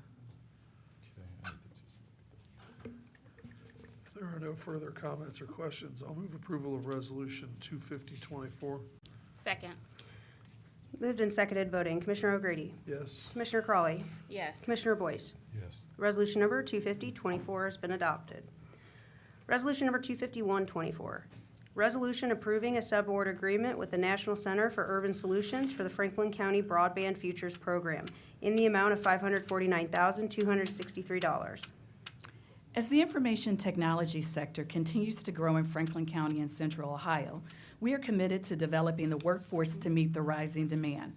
Broadband Futures is a collaboration with the National Center for Urban Solutions, also known as NCUS, to provide training and employment opportunities in the fiber technician field. Technology businesses like Intel or Amazon and Facebook, with their massive data centers, all rely on fiber optic cable networks. Fiber technicians are responsible for installing, maintaining, and repairing that critical infrastructure. Broadband Futures will focus on recruiting unemployed and underemployed residents to start on their new career path. Participants will receive 6 weeks of skilled training, where they will prepare to complete fiber optics basic installer certification, along with coaching, mentoring, and other supportive services to remove barriers and ensure successful completion. Graduates of the program will be referred to employment opportunities within CUS's network of employer partners, where they have opportunity to earn wages that range between $22 and $30 per hour. We have a representative of one of their employer partners with us today. Once placed in employment, graduates will receive ongoing coaching and job retention services for up to 12 months. Through this subaward, NCUS will enroll 50 Franklin County residents into the Broadband Futures program with a goal of graduating and placing at least 80% of those graduates in trade-specific employment. This resolution aligns with the Rise Together Blueprint Goal number 11. And with your agreement, we do have Mr. Perry Gregory here from NCUS, Kristen Munster, also from NCUS, and Mr. Nicholas Lee Romayello, who's representing Amazon Web Services, to make comments. Let me see if I can remember this. There we go. Great morning, County Commissioners, Good morning. Administrator Wilson, and the Deputy Administrators. On behalf of the National Center for Urban Solutions, I would like to personally say thank you for investing in our organization and the many programs that we are providing to the community. But most importantly, I would like to say to all of you, kudos to you for continuing to invest in the residents in the Central Ohio community and making sure that they have access to a better quality of life. In alliance with their blueprint strategy, NCUS, we're focusing on retooling and reskilling untapped community members for what we call a new collar technology workforce. Over the last year, you have seen many billion-dollar investments into data centers across Central Ohio. Google, Amazon Web Services, who is here with us today, that really focuses on a fiber infrastructure career. We launched this program last year in partnership with Google, who we are still partnering with. And we've seen the phenomenal success of untapped community members going on, starting at making $22 an hour. Now some of them are making up to $42 an hour in a very short time frame. Today I have with me our project team, who you'll see back here, but we invited one of our partners who was overseeing the infrastructure development with Amazon Web Services, who flew in from Brooklyn, New York. Nick, he's going to come up and just kind of give you a brief overview of the work that they're doing as well. But they are investing into our facility where they're, we have on East Broad Street. I know you're going to be coming out to visit us on April 23rd, where we're calling this is the dream center for the urban community. You know, we have technology classrooms, we have healthcare classrooms that you all have helped invest in, we have a construction lab, but the center that we have in AWS is invested in to make sure that our technology assets are in demand for the workforce that they need. Nick? Good morning, County Commissioners. Thank you for having me. I really appreciate it. This is an amazing and inspiring meeting to sit and listen to, so really appreciate it. My name is Nick Lee Romagnolo. I work for Amazon Web Services on the workforce development team. So our specific focus is on building workforce as it relates to the information infrastructure. Central Ohio is really fortunate in that this infrastructure is being built in and around Central Ohio and across Ohio as well. What it means is that the need for people to do the work continues to grow over time, and the jobs that are available in these various industries have pretty low barriers to entry and allow us to train people quickly and help them earn family-sustaining incomes in a very short period of time.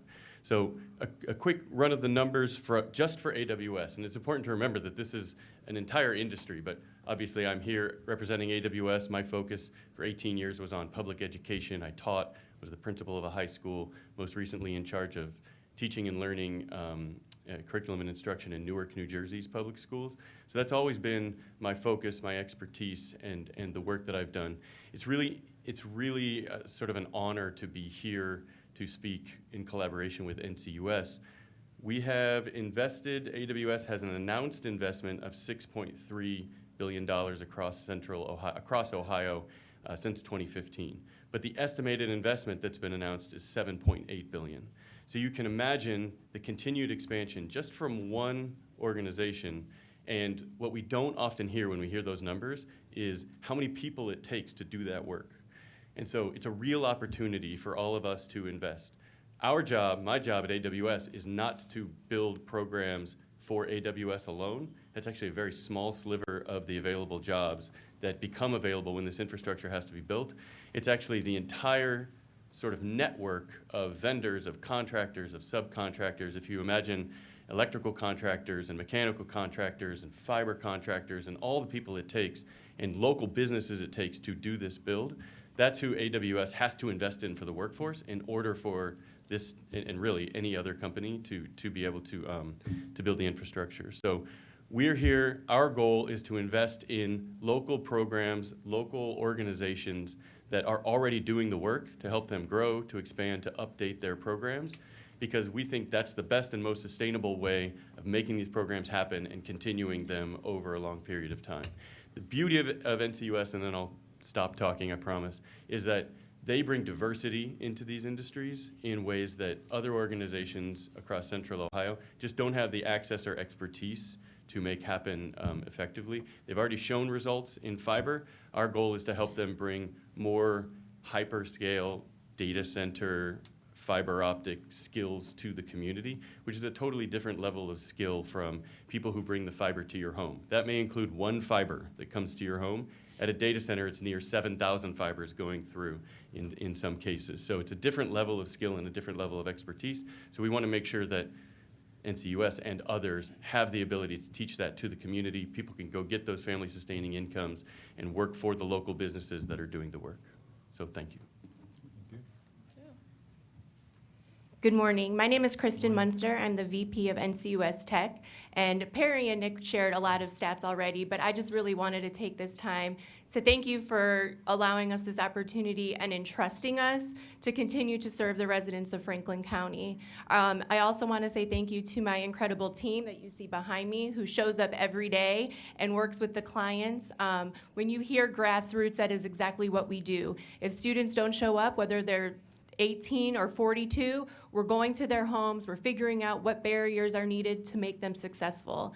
So again, I'm very thankful that we're able to continue to provide this service and training for individuals. I'd also like to thank Carmen for working with us as well. Thank you. Thank you, President Boyce. Thank you all for being here. Really excited about this workforce development program. I think if we don't do anything, we do workforce development programs the best, and it's a testament to our commitment to making sure that all of our residents in Franklin County have the same opportunities to thrive and not just survive. So as we had Tech Women of Color, and they just had a graduation not too long ago, and now we have Broadband Futures. I just think, and then you were on DCA was on a panel yesterday about housing, but it was more about, how people can afford to live in a place, even when it is affordable. We know that we have an issue there, but it's wages, it's jobs, and then paying a living wage or exceeding that. And so really excited to support this resolution. today. I will say, if you do not already have a contact with AT&T, happy to put you in contact with Sarah Briggs with Government Affairs. When I became a commissioner almost 3 years ago, one of the first conversations I had with her was about some type of program like this for broadband, for tech, for their organization, not just for making sure people have broadband at their homes, but all of the other things that they provide within AT&T. So that can be a resource for employment as well, and happy to make that connection with Sarah if you don't already have it, but you probably have all the connections. So, Sarah has invested into this program as well, so thank you. Cool. Thank you. Commissioner, just if I could ask really quick, how will this be shared with the population in Franklin County, and what is the ideal candidate for this particular program? You want to answer? Go ahead. So our recruitment strategies are billboards, hot cards, flyers, community events. We're scheduled to go to several different community job fairs, career fairs. In addition to that, we do grassroots efforts. So we are in the community, knocking on doors. We're at the barber shops. We're at churches on Sundays. Everything. Okay. Everything. Good.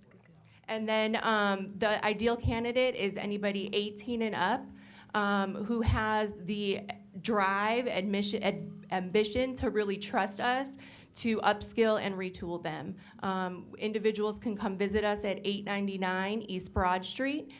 We do an enrollment process. They'll meet with our enrollment team, and then we will get them registered. Outstanding. Okay, lastly, I would say too, Administrator Wilson, you took a risk 3 years ago when we started our AWS program. Our founder, Mr. Gregory, said, go get into tech, and we was like, well, we don't know what we're gonna do. But we got into tech, and now our growth, and we have rapid development across our whole workforce program because you took an investment. So I want to say thank you personally to you. Well, Commissioner Crowley's right. We do workforce development. We do it well. We've been doing it for years. But, lately, we've also been heavily investing in broadband, and so this is just another good example of us doing that. And so whether it's our partnership with the city or it's in this, so it seems to be the future. It seems to be what we're doing. So it is great. And we're happy to be partnering with you. So thank you. We would like to connect our men's unit to this so we can do referrals as well as some of our other, across our agency and aging and our custodial parents or non-custodial parents in child support. Okay. So we can connect you all with that. And we will mention that we are focusing on TANF eligible individuals. I was waiting for you to say it. Outstanding.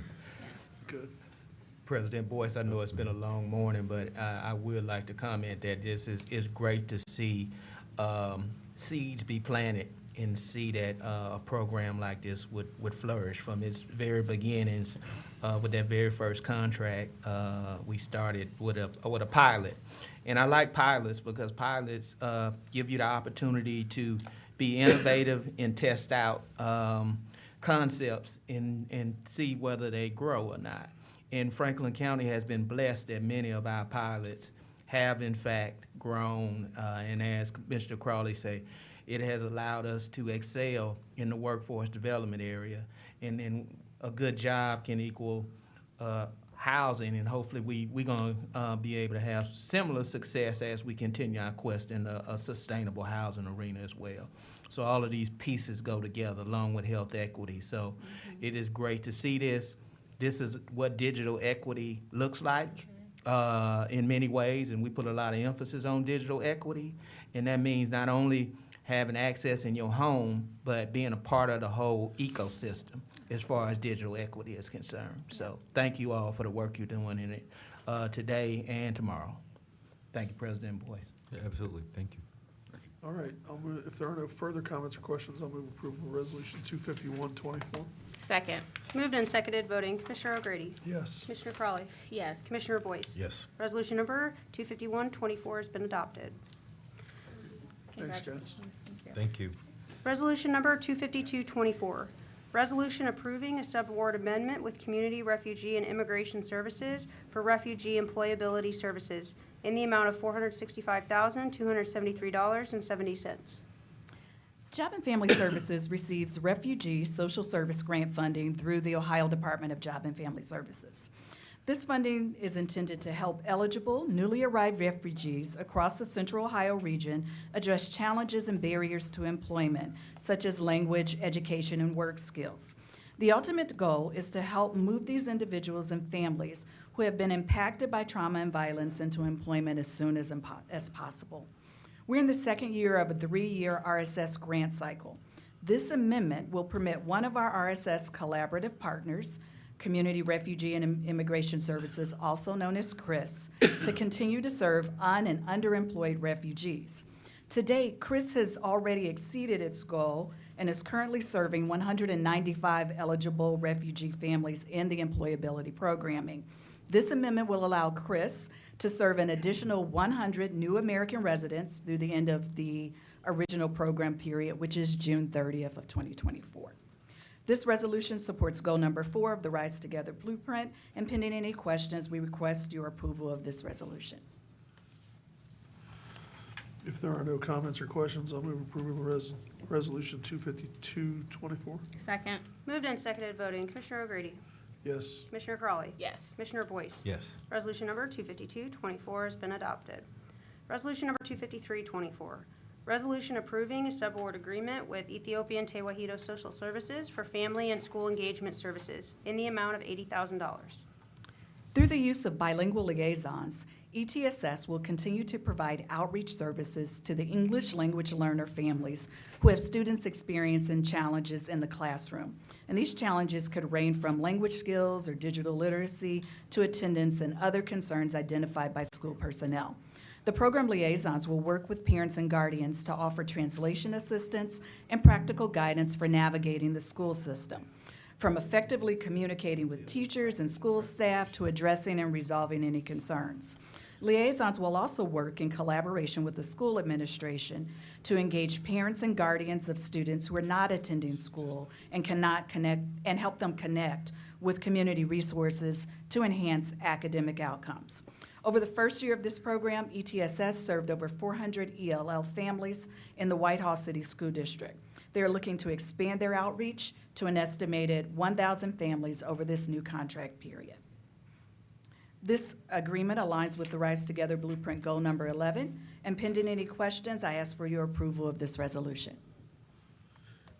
If there are no comments or questions, I'll move approval of Resolution 253-24. Second. Moved and seconded voting. Commissioner O'Grady? Yes. Commissioner Crawley? Yes. Commissioner Boyce? Yes. Resolution number 253-24 has been adopted. Thank you. Thank you. Next is Justice Policy and Programs. Resolution number 230-24, resolution authorizing a sub-grant award to the Franklin County Municipal Court to implement 2 critical training programs under the FY 2023 Justice Assistance Grant in the amount of $50,000. Good morning. I believe it's still morning. Commissioners and County Administration. I am Caitlin Looney, Deputy Director of Justice Services with the Office of Justice Policy and Programs. If approved, the subaward agreement will be in place from January 1st of this year through June 30th of 2025. Through the agreement, the Franklin County Municipal Court will utilize Justice Assistance Grant funding to provide batterer intervention program training for approximately 30 probation staff using the Duluth and Emerge evidence-based model. This training is required to effectively deliver services in a way that protects victims and community safety while promoting growth and compliance with participants. The court will additionally utilize funding to offer motivational interviewing training for 150 probation and specialty docket staff by Great Lakes Training, Inc. Staff will utilize this tool to better engage and support defendants through their court engagement. This resolution supports goal number 9 of the Rise Together Blueprint Plan, and pending any questions, we request your approval of this resolution. If there are no comments or questions, I'll move approval of Resolution 230-24. Second. Moved and seconded voting. Commissioner O'Grady? Yes. Commissioner Crawley? Yes. Commissioner Boyce? Yes. Resolution number 230-24 has been adopted. Resolution number 254-24, resolution authorizing a contract with Fund the Climb Foundation for the planning and implementation of a Pathways program for justice-involved males at risk for recidivism and unintentional overdose in the amount of $337,579. If this resolution is approved, OJPP intends to partner with Fund the Climb Foundation, a local nonprofit organization, to implement the Male Pathways program. Under this agreement, Fund the Climb will provide pre- and post-release services for adult males in the Franklin County Jail, identified as at risk for recidivism and unintentional overdose. Pre-release services will include 8 weeks of cognitive behavioral group treatment, transition planning, peer support, and case management. The Fund the Climb team will then continue peer support, treatment linkage services, connection to transitional housing, and recovery management groups with everyone upon release. Our office will be closely coordinating with Fund the Climb Foundation and the Sheriff's Office to ensure smooth implementation and operation. The contract period is from March 1st of this year through June 30th of 2025, and this resolution also supports goal number 9 of the Rise Together Blueprint Plan. Pending any questions, we request your approval of this resolution. If there are no questions, I'll move approval of Resolution 254-24. Second. Moved and seconded voting, Commissioner O'Grady, Yes. Commissioner Crawley. Yes. Commissioner Boyce. Yes. Resolution number 254-24 has been adopted. Thank you. Thank you. Next is purchasing. Resolution number 231-24, resolution approving purchases for various Franklin County agencies in the amount of $2,192,716.84. Good morning, Commissioners. Megan Perry Balanier, Director of Purchasing, and joining me virtually this morning is Tamika Bumper, Economic Equity Administrator for the Office of Diversity, Equity, and Inclusion. Commissioners, this resolution requests your approval of 105 purchase orders for which the county auditor has pre-certified available funding. And I'll turn it over to Tamika for the SCBE info. Good morning. 3 of the purchase orders being presented today are being awarded to small emerging businesses totaling $67,604.50. 1% is being awarded to minority-owned businesses, 2% to women-owned businesses. And once these are approved, 2 agencies have provided equitable and inclusive opportunities to small businesses. These agencies include the Domestic Relations and Juvenile Court and Job and Family Services, Pending any questions, we will request your approval of this resolution. If there are no comments or questions, I'll move approval of Resolution 231-24. Second. Moved and seconded voting, Commissioner O'Grady, Yes. Commissioner Crawley. Yes. Commissioner Boyce. Yes. Resolution number 231-24 has been adopted.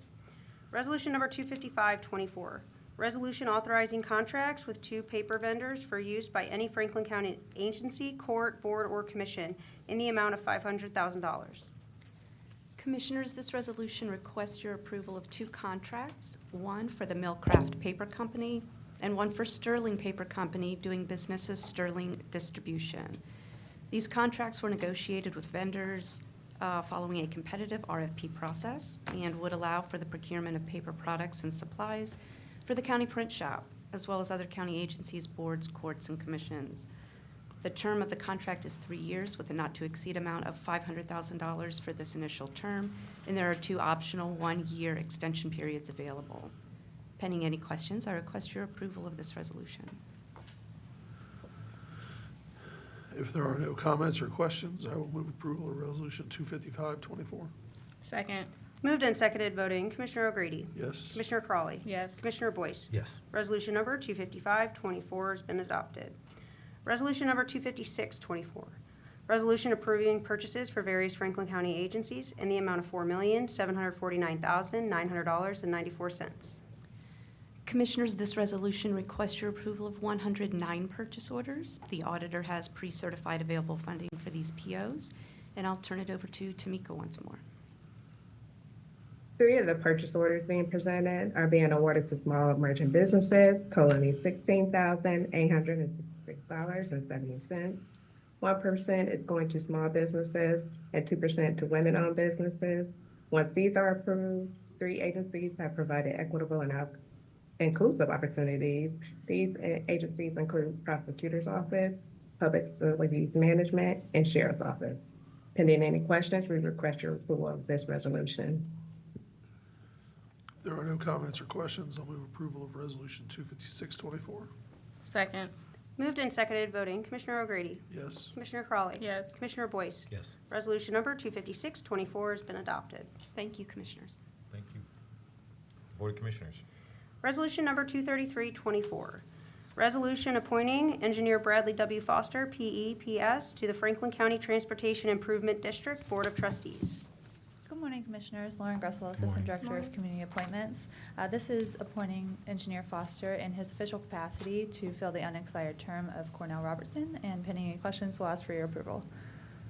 If there are no comments or questions, I'll move approval of Resolution 233-24. Second. Moved and seconded voting, Commissioner O'Grady, Yes. Commissioner Crawley, Yes. Commissioner Boyce. Yes. Resolution number 233-24 has been adopted. Resolution number 232-24, resolution appointing engineer Bradley W. Foster, P.E.P.S., to the District 3 Public Works Integrating Committee. Again, this is appointing Engineer Foster in his official capacity to fill the unexpired term of Cornell Robertson, and pending any questions, we'll ask for your approval. If there are no comments or questions, I'll move approval of Resolution 232-24. Second. Moved and seconded voting, Commissioner O'Grady, Yes. Commissioner Crawley. Yes. Commissioner Boyce. Yes. Resolution number 232-24 has been adopted. Thank you. Thank you. Resolution number 234-24, resolution approving the solid waste management plan for the Solid Waste Authority of Central Ohio. Good morning, Commissioners. Kevin Pangrace, Director of Government Affairs. This resolution authorizes the adoption of the final draft of the Solid Waste Management Plan for the Solid Waste Authority of Central Ohio. Pursuant to the revised code, the Commissioners are required to approve or disapprove of this resolution within 90 days of receipt. And here to briefly talk about the plan is Executive Director of SWACO, Joe Lombardi. Thank you, Kevin. I think briefly was the key word.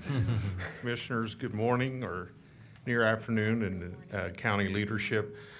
In front of you is a resolution for the solid waste management plan. SWACO is required statutorily every 5 years to update the plan. That is really our roadmap to how we will handle programming and recycling services for Central Ohio.